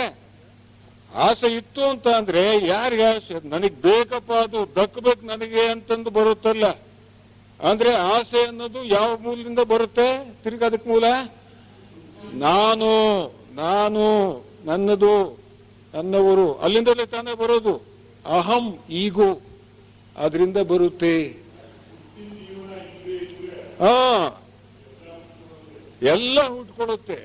ಆ ಹುಟ್ಕೊಂಡು ಏನ್ ಮಾಡುತ್ತೆ? ಅದ್ರ ಮೂಲ ಏನು? ತೃಪ್ತಿಯ ಜೀವನ ಇಲ್ಲ. ತೃಪ್ತಿಯ ಜೀವನ ಯಾತಕ್ ಬೇಕು? Come on tell me. ಅವರು ಬಹಳ ಸಾಧಕರವರು ಹೇಳಿ, ಸಮಾಧಾನವಾಗಿ ಯಾಕೆ ಬದುಕಬೇಕು? ಸಮಾಧಾನ ಯಾಕಬೇಕು? ಸಮಾಧಾನ ಭಗವಂತನ ತರ ಆಗ್ಬೇಕು. ಐಡಿಯಲ್ ಅದು. ಅಲ್ಲೇ ಇದಾರಲ್ಲಿ ಐಡಿಯಲ್ ಅಂತಂದ್ರೆ ಅವ್ರು ಕಿಡಿಕಿಡಿ ಆಗ್ಬಿಡ್ತಾರಲ್ಲ ಒಬ್ಬಿದ್ದಾರೆ. ಐಡಿಯಲ್ ಅಂತಂದ್ರೆ ಆದರ್ಶ. ಯಾಕೆ ಆದರ್ಶ ಯಾಕಬೇಕು ಹೇಳಿ ಸರ್ ದಯವಿಟ್ಟು. ಅದೇ ರೀತಿ ನಾವು ಹುಡುಕ್ತಾ ಹೋಗ್ಬೇಕು. ಆದರ್ಶ ಯಾಕಬೇಕು? ಆ ಸಹಜ ಸ್ಥಿತಿ ಬರೋದಕ್ಕೆ. ಆದರ್ಶವಾದಿಗಳಾಗಿ ಹೋದರೆ ಇಟ್ಸ್ ಓನ್ಲಿ ಅನ್ ಅಸಂಪ್ಷನ್. ಅಂದ್ರೆ ಊಹೆ. ಅದು ಸತ್ಯ ಅಲ್ಲ. ನಾನು ಸಿಟ್ಟು ಮಾಡ್ಕೊಡ್ತೀನಪ್ಪ, ಸಿಟ್ಟು ಮಾಡ್ಕೊಡ್ತಕ್ಕಂಥದ್ದು ನನ್ನ ರೂಢಿ ಅದು. ಆದ್ರೆ ಆದರ್ಶ ಏನು? ತಾಳ್ಮೆ ಅಲ್ವೇ? ತಾಳ್ಮೆ ಅನ್ನೋದು ಆದರ್ಶ. ಆ ಆದರ್ಶದಲ್ಲಿ ಏನಿದೆ? ತಾಳ್ಮೆ ಅನ್ನೋದು ಎಷ್ಟು ದಿವಸದವರೆಗೂ ಇರ್ಬೋದು, ಎಷ್ಟೊತ್ತಿನವರೆಗೂ ಇರ್ಬೋದು? ಅದನ್ನ ಕೊನೆಯವರೆಗೂ ಒಬ್ಬ ಅವನು ಸೈಕಾಲಜಿಸ್ಟೇನೆ 20 ವರ್ಷಗಳ ಪ್ರಯತ್ನ ಪಟ್ಟಿದ್ದಾನೆ. ಡಾಕ್ಟರ್ ಸೂರ್ಯ ಅಂತ ಹೇಳ್ಬಿಟ್ಟು ಪಾಂಡಿಚೇರಿಯಲ್ಲಿ ಯಾವುದು ಕೋಪನ ನಿಗ್ರಹಿಸೋದಕ್ಕೋಸ್ಕರವಾಗಿ. Is not completely succeeded. ಯಾಕೆ? he was in thought only. ಆ ಥಾಟ್ ಸ್ಟೇಟ್ ನಲ್ಲಿ ಇದ್ರೆ ಆಗೋಲ್ಲ. ಇದಾಗಬಾರ್ದಪ್ಪ, ಇದು ನಾನು ಸಿಟ್ಟಾಗಬಾರ್ದು, ಇದೇನಿದು? ಇದೆಲ್ಲ ಆಲೋಚನೆ. ಸಿಟ್ಟಾಗಬಾರ್ದು ಅಂದ್ರೆ ಸಹಜವಾಗಿ ಬರ್ಬೇಕಾದ್ರೆ ಆ ಸಹಜತೆಯ ಮೂಲ ಏನು?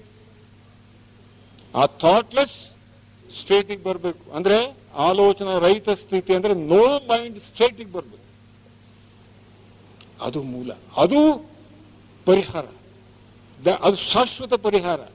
ನಾನು ತಾಳ್ಮೆ ಪಡೋದು ಆ ಆದರ್ಶ ಶಾಶ್ವತ ಪರಿಹಾರ ಅಲ್ಲ. ಆಮೇಲೆ ತೋರಿಸ್ತೀನಿ ಈ ರೀತಿಯಾಗಿ ಆಗತ್ತೆ. ಹೀಗೆ ಆಮೇಲೆ ಈ ಜಗತ್ನಲ್ಲಿ ಏನಿದೆ ಅದಕ್ಕೆಲ್ಲ ಇವು ಯಾವ ಗೌರ್ಮೆಂಟ್ ಆಗ್ಬೋದು, ಅಥವಾ ಬೇರೆ ಜನ ಆಗ್ಬೋದು, ಅಥವಾ ಸಮಾಜ ಆಗ್ಬೋದು, ಅದು ಏನು ಕಟ್ಟಳೆಗಳನ್ನ ಹೇರುತ್ತೆ.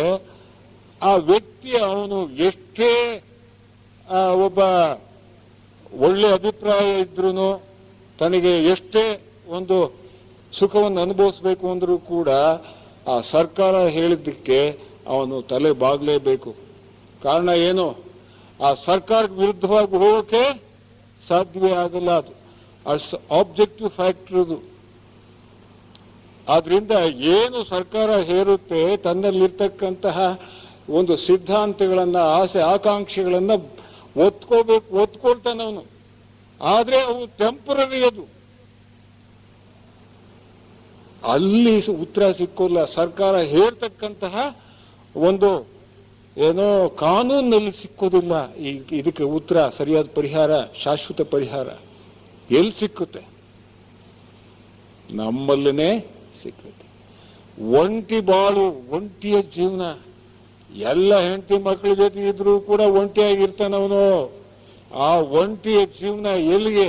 ಅದು ಹೆದರಿಕೆ, ಭಯಕ್ಕೆ ಕಾರಣ ಆ ಒಂಟಿಯ ಜೀವನ. ಅದಕ್ಕೋಸ್ಕರವಾಗಿ ಆ ಸುಖ ಪಡ್ಬೇಕು, ಈ ಸುಖ ಪಡ್ಬೇಕು, ಆ ಒಂದು ಎಂಟರ್ಟೈನ್ಮೆಂಟು, ಈ ಟಿವಿ, ಅದು ಇದು, ಅದಕ್ಕೆ ಹೋಗ್ತಾನೆ. ಒಂಟಿ ಜೀವನವನ್ನ ಮುಚ್ಚಿ ಹಾಕೋದಕ್ಕೆ, ಟು ಎಸ್ಕೇಪ್ ಫ್ರಮ್ ದಟ್. ಆ ಒಂಟಿ ಜೀವನ ಕಾರಣ ಏನು? ಅದರ ಮೂಲ ಭಯ. ಎಲ್ಲವೂ ಭಯ, ಅಹಂಕಾರ, ಈಗೋ, ಇವುಗಳಿಂದ ಹುಟ್ಟಕ್ಕಂಥವು. ಇವೆಲ್ಲ ಇವೇನು ಬೇರೆ ಅಲ್ಲ.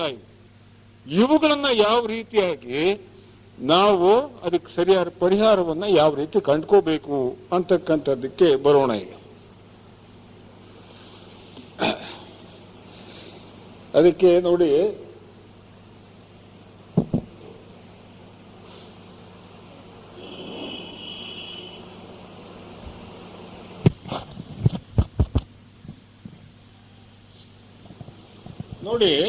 ಇಲ್ಲೆಲ್ಲ ಮಹನೀಯರು ನಮಗೆ ಇದೆಲ್ಲ ಸಾಧನೆಗಳನ್ನ ಹೇಳಿದ್ದಾರೆ. ಅಷ್ಟಾಂಗ ಯೋಗ ಅವೆಲ್ಲ ನಮಗೆ ಗೊತ್ತಿರ್ತಕ್ಕಂಥವೇ. ಅವನ್ನೇ ನಾವು ಕೆಲವರು ಅನೇಕ ಜನ ಈಗ ಫಾಲೋ ಮಾಡ್ತಾ ಇರೋದಲ್ವೇ? ಅವೇ ತಾನೇ ನಮಗೆ ಸೊಲ್ಯೂಷನ್, ಪರಿಹಾರ ಕೊಡ್ತಾ ಇರ್ತಕ್ಕಂಥವು. ಸಾಧನೆ, ಆಧ್ಯಾತ್ಮ ಸಾಧನೆ ಮಾಡೋದಕ್ಕೆ ಯಮ, ನಿಯಮ, ಆಸನ, ಪ್ರಾಣಾಯಾಮ, ಪ್ರತ್ಯಾಹಾರ ಇತ್ಯಾದಿ, ಧ್ಯಾನ, ಸಮಾಧಿ, ಧಾರಣ, ಧ್ಯಾನ, ಸಮಾಧಿ, ಅದನ್ನು ಕೆಲವರು ಫಾಲೋ ಮಾಡ್ತಾರೆ. ಇನ್ನು ಕೆಲವರು ಅಷ್ಟಾಂಗ ಮಾರ್ಗ, ಬುದ್ಧಂದು ಯೋಗ್ಯವಾಣಿ, ಯೋಗ್ಯ ಕ್ರಿಯೆ, ಯೋಗ್ಯ ಜೀವನ ಇತ್ಯಾದಿ, ಏಕಾಗ್ರತೆ, ಯೋಗ್ಯ ಚಿಂತನೆ, ಯೋಗ್ಯ ದೃಷ್ಟಿ, ಅದು ಅಷ್ಟಾಂಗ ಮಾರ್ಗ. ಅದು ಅಷ್ಟಾಂಗ ಯೋಗ ಆದರೆ ಒಂದು ಪತಂಜಲಿದು, ಇದು ಅಷ್ಟಾಂಗ ಮಾರ್ಗ. ಇದನ್ನು ಕೆಲವರು ಫಾಲೋ ಮಾಡ್ತಾರೆ.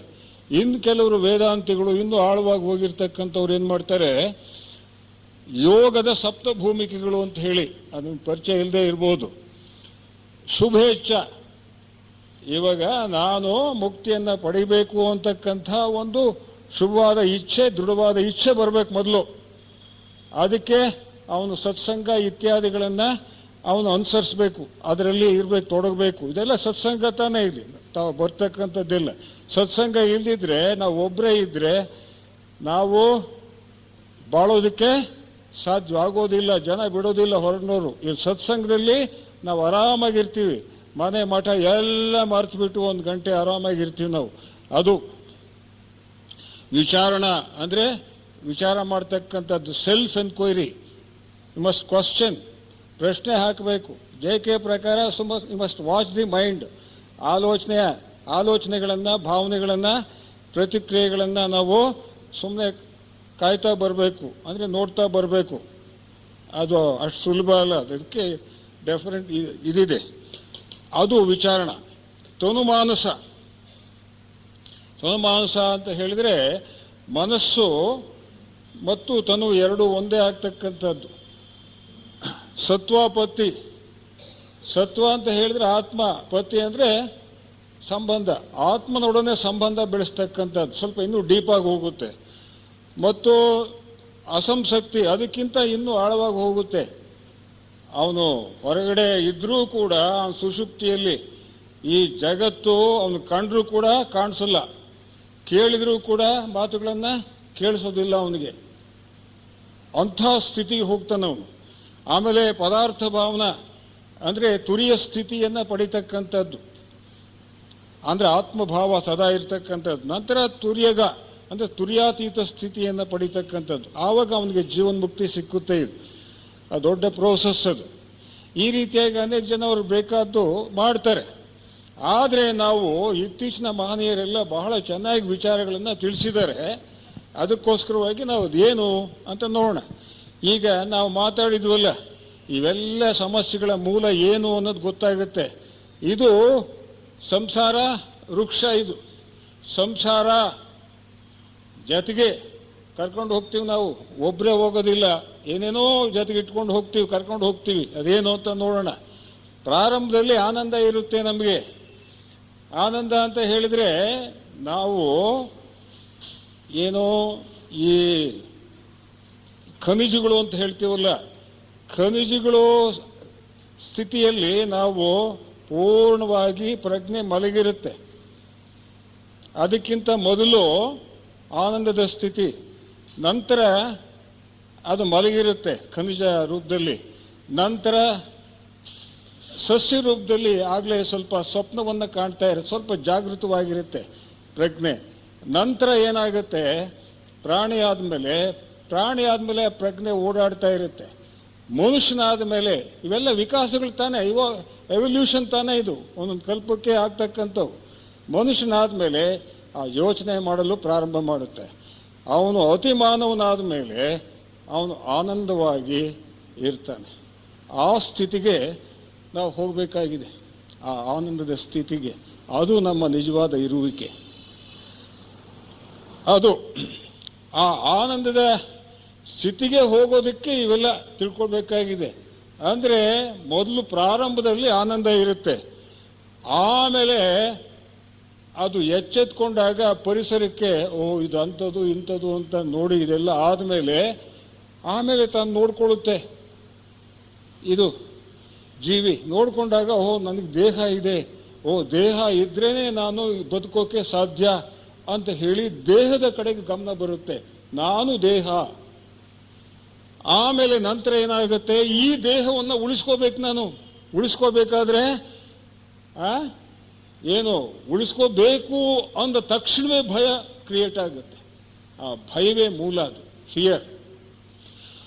ಆ ಫಿಯರ್ ಆದಮೇಲೆ ನೆಕ್ಸ್ಟು ಆ ಭಯ ಹೋಗ್ಲಾಡಿಸ್ಬೇಕಾದ್ರೆ ಏನು ಮಾಡಬೇಕು, ನನ್ನ ದೇಹವನ್ನು ಮನಸ್ಸನ್ನು ಉಳಿಸ್ಕೋಬೇಕು. ಅದಕ್ಕೋಸ್ಕರವಾಗಿ ನಾನು ಭದ್ರತೆ ಮಾಡ್ಕೋಬೇಕು. So I must find some security. ಆ ಭದ್ರತೆಯದು, ಸೆಕ್ಯೂರಿಟಿಯದು.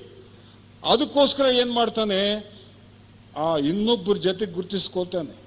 ನಾನು ಭದ್ರವಾಗಿರಬೇಕು ಅಂತ ಹೇಳಿದ್ರೆ ಅವನು ಮಿನಿಸ್ಟ್ರು, ಆ ಮಿನಿಸ್ಟ್ರ್ ಅಳಿಯ, ಅವನು ಮಿನಿಸ್ಟ್ರ್ ಅಳಿಯಿಂದ ಅವನ ಜೊತೆಗೆ ಗುರುತಿಸ್ಕೊತಾನೆ, ಅವನು ನನ್ನ ಸ್ನೇಹಿತ. ಅಥವಾ ಇನ್ನೊಬ್ಬರು ಸಾಹುಕಾರ, ಅವನು ನನ್ನ ಸ್ನೇಹಿತ. ಈ ರೀತಿ ಇನ್ನೊಬ್ಬರ ಜೊತೆಗೆ ಗುರುತಿಸ್ಕೊಳ್ತಾನೆ ಅವನು. ಐಡೆಂಟಿಫಿಕೇಶನ್. ಆ ಗುರುತಿಸ್ಕೊಂಡ್ಮೇಲೆ ಏನಾಗುತ್ತೆ, ಆಮೇಲೆ ಮಗ, ಹೆಂಡತಿ ಇವರು ಇದ್ರೆ ನಾನು ಸುಖವಾಗಿರೋಕ್ಕೆ ಸಾಧ್ಯ, ಅವ್ರ ಜೊತೆಗೆ ಗುರುತಿಸ್ಕೊಳ್ತಾನೆ. ಆವಾಗ ಏನಾಗುತ್ತೆ, ಗುರುತಿಸ್ಕೊಂಡಾಗ, ಐಡೆಂಟಿಫೈ ಮಾಡ್ಕೊಂಡ್ಮೇಲೆ ಮೋಹ ಅವ್ರ ಮೇಲೆ.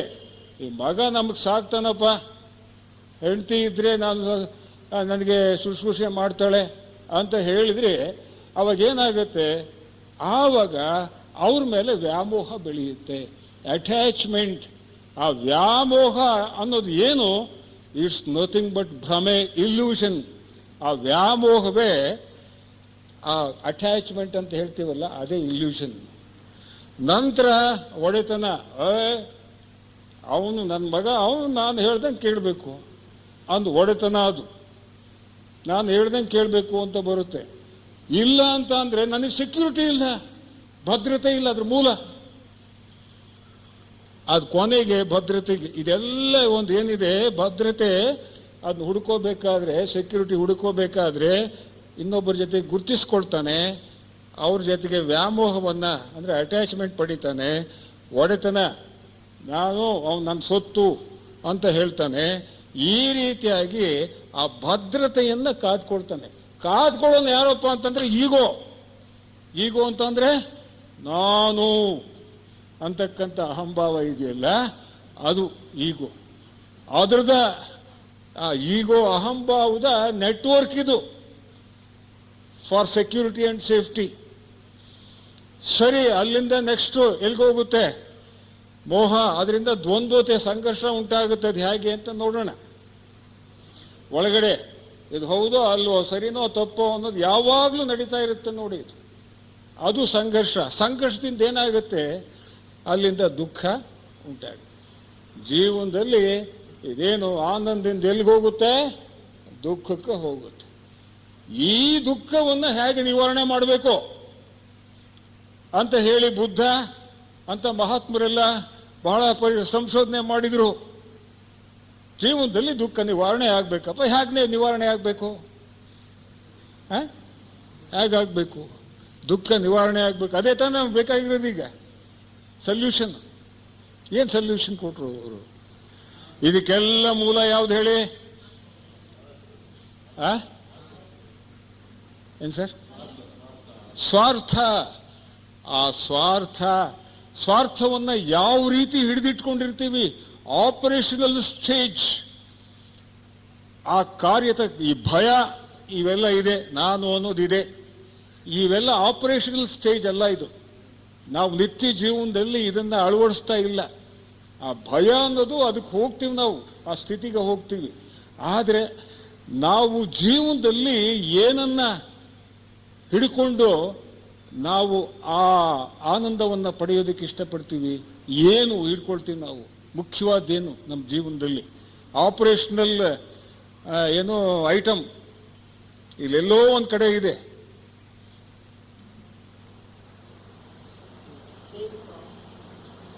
ದೇಹ ಭಾವ ಇದೆಲ್ಲ ಇದೆ. ಮೋಹ, attachment, that is an illusion. ಒಂದು ಇದ್ದದ್ದನ್ನ ಇನ್ನೊಂದು ರೀತಿ ತೋರಿಸುತ್ತದು, ಅಂದ್ರೆ ಭ್ರಮೆ, ಇಲ್ಯೂಷನ್, ಭ್ರಮೆ. ಅದೇ ನಮಗೆ ಮಿಸ್ಲೀಡ್ ಮಾಡೋದು. ಆ ಮೋಹವನ್ನ ಹೊಡೆದಾಕ್ಬಿಟ್ವಿ, ವೈರಾಗ್ಯ ಅಥವಾ ಯಾವುದೇ ಮೆಥಡ್ ಇದಾವಲ್ಲ ಮಸ್ತು, ಆ ವೈರಾಗ್ಯದಿಂದ ಅಥವಾ ಇನ್ನು ಯಾವುದೇ ಇದರಿಂದ ಹೊಡೆದಾಕ್ಬಿಟ್ವಿ ಮೋಹವನ್ನು ಅಂತ ಹೇಳಿದ್ರೆ, ಈ ವೃಕ್ಷ ಇರುತ್ತಲ್ಲ, ಆ ಮ್ಯಾಗಳವು ದುಃಖನೂ ಬರೋದಿಲ್ಲ, ಕೆಳವೆಲ್ಲ ಕಳಚಿ ಹೋಗ್ಬಿಡ್ತವೆ, ಕೊನೆಗೆ ಆನಂದಕ್ಕೆ ಇಳಿದು ಬಿಡ್ತೀವಿ. ಆಪರೇಷನಲ್ ಒಂದು ಐಟಮ್ ಯಾವುದು? ಮೋಹ, ಅಟ್ಯಾಚ್ಮೆಂಟ್. ಅದು ಹೋಗ್ಲಾಡ್ಸೋದಕ್ಕೆ ಏನ್ ಮಾಡಬೇಕು? ಆ ಶಂಕರಾಚಾರ್ಯರು ಬಹಳ ಗಹನವಾಗಿರ್ತಕ್ಕಂಥ ಒಂದು ಇದನ್ನ ಹೇಳ್ತಾರೆ.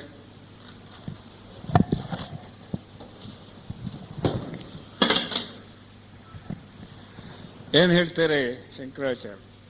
ಮೋಹವನ್ನ ಹೋಗ್ಲಾಡಿಸ್ಬೇಕು ಮತ್ತು ಯಾವ ರೀತಿಯಾಗಿ ಅದನ್ನ ಹೋಗ್ಲಾಡಿಸ್ಬೇಕು ಅಂತಕ್ಕಂಥ ಮೈನ್ ಐಟಮ್ ಅದು ಹೋಯ್ತು ಅಂದ್ರೆ ಆ ವೃಕ್ಷವೇ ಹೊರಟೋಗ್ಬಿಡುತ್ತದು.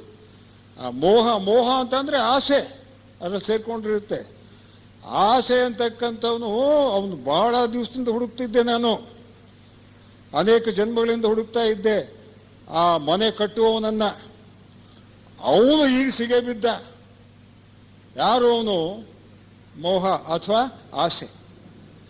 ಅವನು ಯಾವಾಗ ಸಿಗೇ ಬಿದ್ನೋ ಆ ಮನೆಯ ತೊಲೆ ಕಂಬುಗಳು ಎಲ್ಲವೂ ಕಳಚಿ ಹೋದವು.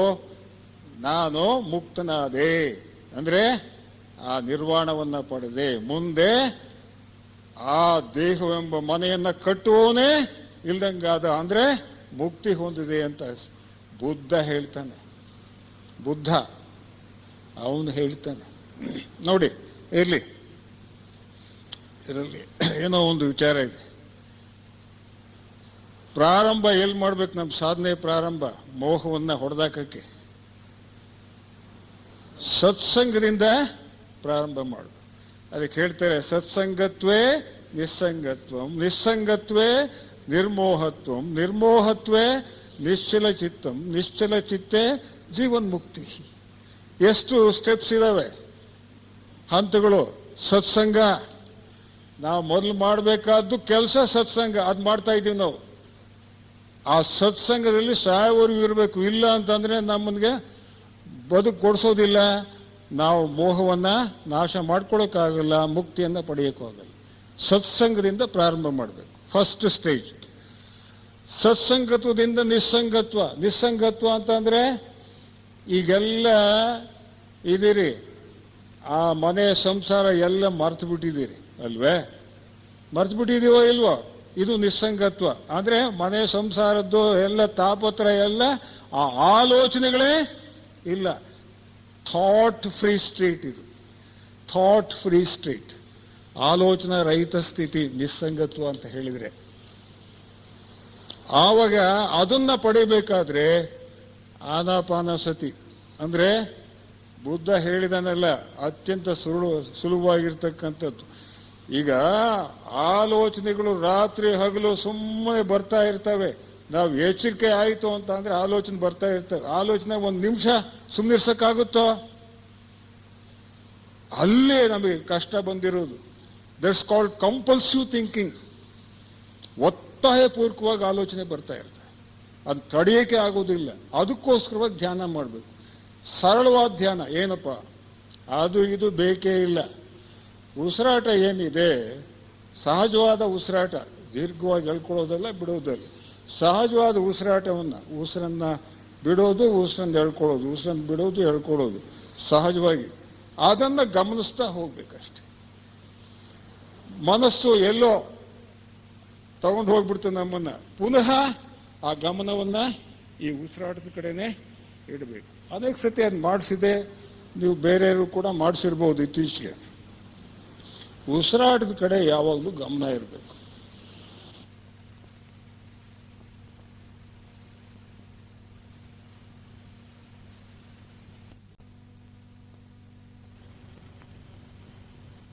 ಕಡಿಮೆ ಆಗ್ತಾ ಬಂದ್ರೆ ಮಾತ್ರ ನಾವು ಆ ನಮ್ಮ ಮನಸ್ಸು ಹತೋಟಿಗೆ ಬರೋಕ್ ಸಾಧ್ಯ, ಆಗೇನಾದ್ರೂ ಮಾಡಕ್ ಸಾಧ್ಯ. ಅಲ್ಲೇವರೆಗೂ ಏನು ಮಾಡೋಕ್ಕಾಗೋದಿಲ್ಲ. ಮೊದಲು ದಿವಸಕ್ಕೆ 2 ಹೊತ್ತಾದ್ರೂ ಈ ಕೆಲಸ ಮಾಡಬೇಕು, ಸಾಧನೆಗಳಿವೆಲ್ಲ. ಆಮೇಲೆ ನಿಸ್ಸಂಗತ್ವದಿಂದ ನಿರ್ಮೋಹತ್ವ, ನಿರ್ಮೋಹತ್ವ ಹೋಗೋದಕ್ಕೆ ನಿಷ್ಕಾಮ ಕರ್ಮ. ಅಂದ್ರೆ ಯಾವುದೇ ಕೆಲಸ ನಾವು ಮಾಡಲಿ ಪ್ರತಿಫಲಾಪೇಕ್ಷೆ ಇಲ್ಲದೆ ಮಾಡಬೇಕು. Without seeking any result you must perform the work.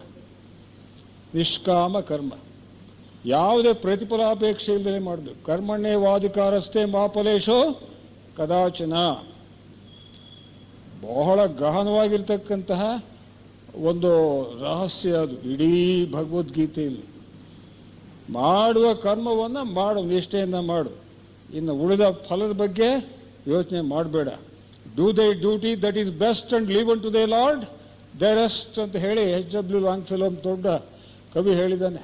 ನಿನ್ನ ಕೆಲಸವನ್ನು ಮಾಡುವ ಕೆಲಸವನ್ನು ನಿಷ್ಠೆಯಿಂದ ಮಾಡು, ಇನ್ನು ಉಳಿದಿದ್ದೆಲ್ಲ ದೇವ್ರಿಗೆ ಬಿಟ್ಬಿಡು. ಅಂದರೆ ಈ ಮಸ್ಟ್ ಸರೆಂಡರ್. ನಿಷ್ಕಾಮ ಕರ್ಮ ಅದು ಮಾಡಬೇಕು. ಅದಾದ ನಂತರ ನಿರ್ಮೋಹತ್ವ ಹೋಗೋದಕ್ಕೆ ನಿಷ್ಕಾಮ ಕರ್ಮ. ನಿರ್ಮೋಹತ್ವದಿಂದ ನಿಶ್ಚಲ ಚಿತ್ತ ಅಥವಾ ನಿಶ್ಚಲ ತತ್ವಂ ಅಂತ ಹೇಳುತ್ತೆ. ಆ ನಿಶ್ಚಲ ತತ್ವ ಅಥವಾ ಚಿತ್ತ ಏನಿದೆ, ಆ ನಿಶ್ಚಲ ಚಿತ್ತ ಬರೋದಕ್ಕೆ ಏನು ಮಾಡಬೇಕು, ಬಹಳ ಮುಖ್ಯವಾಗಿರ್ತಕ್ಕಂಥ. ಅದರಲ್ಲಿ ನಿಶ್ಚಲ ಚಿತ್ತ ನಮಗೆ ಮುಂದೆ ಈಗ ಅನೇಕ ಒಂದು 10, 20 ಅಥವಾ 50 ಜನ್ಮಗಳಾದ್ಮೇಲೆ ಮುಕ್ತಿ ಸಿಕ್ಕುತ್ತೆ ಅನ್ನೋದು ಬೇಕಾಗಿಲ್ಲ. ಕ್ರಿಸ್ತ ಹೇಳ್ತಾನೆ, ಸ್ವರ್ಗ ನಮಗೆ ಈಗಲೇ ಈ ಕ್ಷಣವೇ ನಮ್ಮ ಮಧ್ಯದಲ್ಲೇ ಇದೆ, ಸ್ವರ್ಗ ಸಿಕ್ಕುತ್ತೆ ಅಂತ ಹೇಳ್ತಾನೆ. ಯಾರು? ಯೇಸು ಕ್ರಿಸ್ತ. ಅವರೆಲ್ಲ ಮಹಾತ್ಮರು ತಾನೆ. ಹೆಂಗೆ ಈಗಲೇ ಸಿಗ್ಬೇಕಾದ್ರೆ ಏನು ಮಾಡಬೇಕು? ಈಗಲೇ ಸಿಗ್ಬೇಕಲ್ಲ. ಈಗಲೇ ತಕ್ಷಣವೇ ಸಿಗಬೇಕು. ಸಿಗಬೇಕಾದ್ರೆ ರಹಸ್ಯ ಏನು? ಯಾವ ಸ್ಥಿತಿಗೆ ಹೋಗ್ಬೇಕು ನಾವು? ವರ್ತಮಾನ ಸ್ಥಿತಿಗೆ ಹೋಗ್ಬೇಕು. ಅಂದ್ರೆ you must live in the state of presence. ವರ್ತಮಾನ ಸ್ಥಿತಿ ಅಂತ ಅಂದ್ರೆ ಏನು? ಈಗ ಮುಂದೆ ಎಷ್ಟೋ ಜನ್ಮಗಳಾದ ಮೇಲೆ ಎಷ್ಟೋ ಸಾಧನೆ, ಇವೆಲ್ಲ ಸಾಧನೆಗಳಿದಾವಲ್ಲ, ಇವೆಲ್ಲ ಬೇಕೇ ಇಲ್ಲ.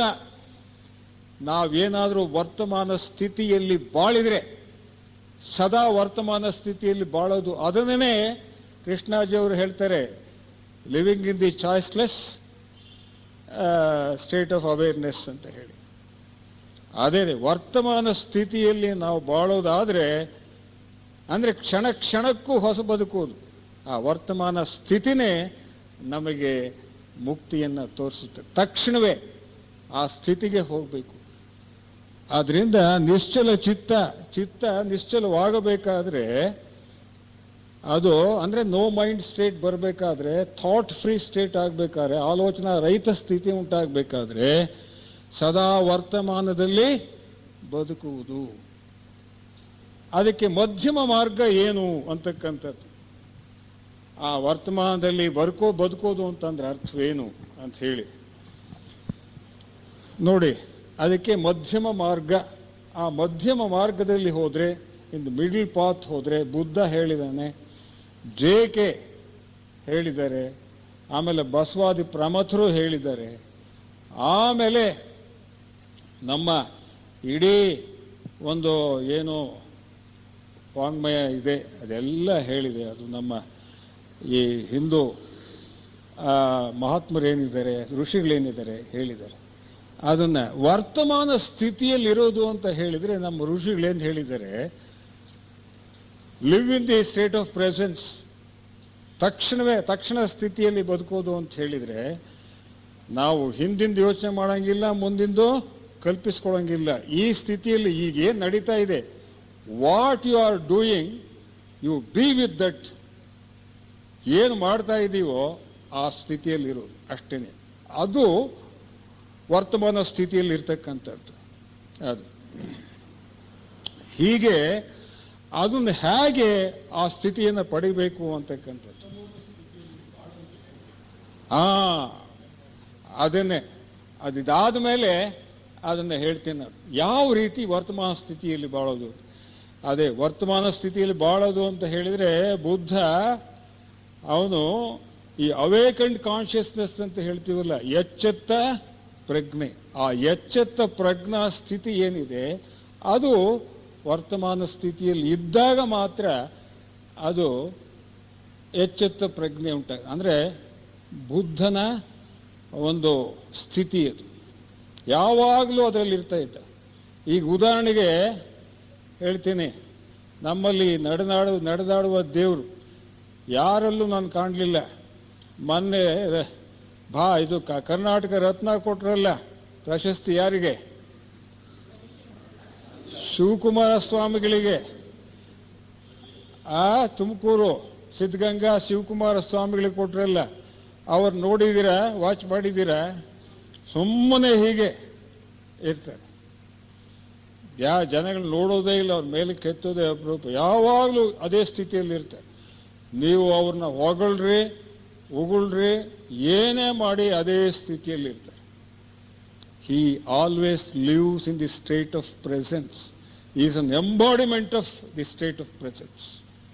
ಯಾವಾಗಲೂ ಕೂಡ ಕದಲೋದೇ ಇಲ್ಲ. ಅದು ಬಹಳ ಮುಖ್ಯವಾಗಿರ್ತದೆ. ಅದು ಒಂದು ಉದಾಹರಣೆ. ಅದಕ್ಕೆ ಅವ್ರಿಗೆ ಕರ್ನಾಟಕ ರತ್ನ ಭಾರತ ರತ್ನ ಸಿಕ್ಕರು ಕೂಡ ಕಮ್ಮಿನೇ ಅವರಿಗೆ ಇರಲಿ. ಹೀಗೆ ಇದು ನೋಡಿ, ಈಗ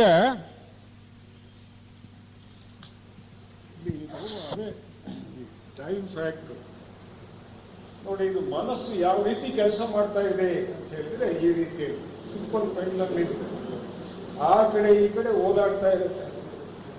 ಆ ಯೋಗ ವಾಸಿಷ್ಠದಲ್ಲಿ ಶ್ರೀರಾಮ ಹೇಳ್ತಾನೆ, ಒಂದು ಪುಕ್ಕ ಬಿರುಗಾಳಿಗೆ ಸಿಕ್ಕಾಗ ಏನಾಗುತ್ತೆ, ಇತ್ತಿಂದ ಯಾವ ರೀತಿಯಲ್ಲಿ ಓದಾಡ್ತಾ ಇರುತ್ತೋ ಆ ರೀತಿ ಮನಸ್ಸು ಆ ಕಡೆಯಿಂದ ಈ ಕಡೆಗೆ, ಈ ಕಡೆಯಿಂದ ಆ ಕಡೆಗೆ ಓದಾಡ್ತಾ ಇರುತ್ತೆ. ಬೋನ್ನಲ್ಲಿರೋ ಸಿಂಹದಂತು ಅಂತ ಹೇಳ್ತಾನೆ. ಅದೇ ಇದನ್ನ ನಾವು ಇಲ್ಲಿ ಬಳಸ್ಬೇಕು.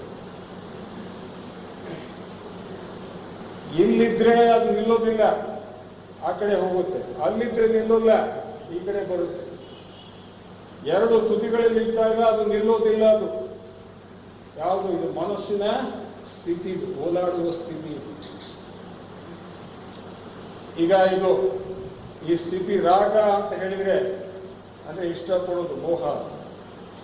ಅದು ವಿರುದ್ಧವಾದ್ದು ದ್ವೇಷ. ಆಮೇಲೆ ಈ ಕಡೆ ಬರುತ್ತೆ, ಈ ಕಡೆ ಹೋಗುತ್ತೆ. ರಾಗ, ಈ ತುದಿ ರಾಗ ಆದ್ರೆ ಈ ತುದಿ ದ್ವೇಷ. ಇದೇ ಬೇಕು ಅಂತಂದ್ರೆ ಬೇಡ ಅನ್ನುತ್ತೆ. ಅದೇನೆ ಹೌದು ಅಂತಂದ್ರೆ ಅಲ್ಲ ಅಂತ ಹೇಳುತ್ತೆ. ಸರಿ ಅಂದ್ರೆ ತಪ್ಪು ಅಂತ ಹೇಳುತ್ತೆ. ಅದೇ ಕೆಲಸ ಮಾಡುತ್ತೆ. ಈ ಕೆಲಸ ಬಿಟ್ಟು ಮನಸ್ಸು ಇನ್ನೇನೇನು ಮಾಡೋದು. ಏನಾದ್ರೂ ಈ ಎರಡು ತುದಿಗಳಿದಾವಲ್ಲ, ಈ ತುದಿಗಳ ಮಧ್ಯೆ ಏನಾದ್ರೂ ಮನಸ್ಸು ಓಲಾಡೋದನ್ನ ಬಿಟ್ಟು ಮನಸ್ಸು ನಿಂತು ಬಿಟ್ರೆ, ಈ ಎರಡು ತುದಿಗಳ, ಆ ತುದಿ ಈ ತುದಿಗೆ ನಟ್ಟ ನಡುವೆ ಇರ್ತಕ್ಕಂಥ ಸ್ಥಿತಿ. ಅವೆರಡು ತುದಿಗಳಲ್ಲಿ ಚಲನೆ ಇರುತ್ತೆ. ಈ ತುದಿಯಲ್ಲಿ ಸ್ತಬ್ಧತೆ ಇರುತ್ತೆ. ಈ ಮನಸ್ಸು ಸ್ತಬ್ಧವಾದಾಗ ಬೇಕು ಇಲ್ಲ, ಬೇಡ ಇಲ್ಲ, ಹೌದು ಅಲ್ಲ, ಇಲ್ಲ ಅಲ್ಲ, ಸರಿ ಅಲ್ಲ, ತಪ್ಪು ಅಲ್ಲ, ಈ ರೀತಿಯಾಗಿ ಮಧ್ಯೆ ಒಂದು ಸ್ಥಿತಿ ಬಂತು. ಆವಾಗ ಮನಸ್ಸು ಯಾವ ಸ್ಥಿತಿಯಲ್ಲಿ ಇರಬೇಕೋ ನಿಲ್ಲಬೇಕು. ಈ ಮಧ್ಯಮ ಬಿಂದು ಇದು. ಮನಸ್ಸು ನಿಲ್ಲೋದು ಮಧ್ಯಮ ಬಿಂದು. ಅದಕ್ಕೆ ಒಂದು ವಿಚಾರವನ್ನ ಹೇಳ್ತೇನೆ. ನಾವು ವರ್ತಮಾನ ಸ್ಥಿತಿ ಅಂದ್ರೆ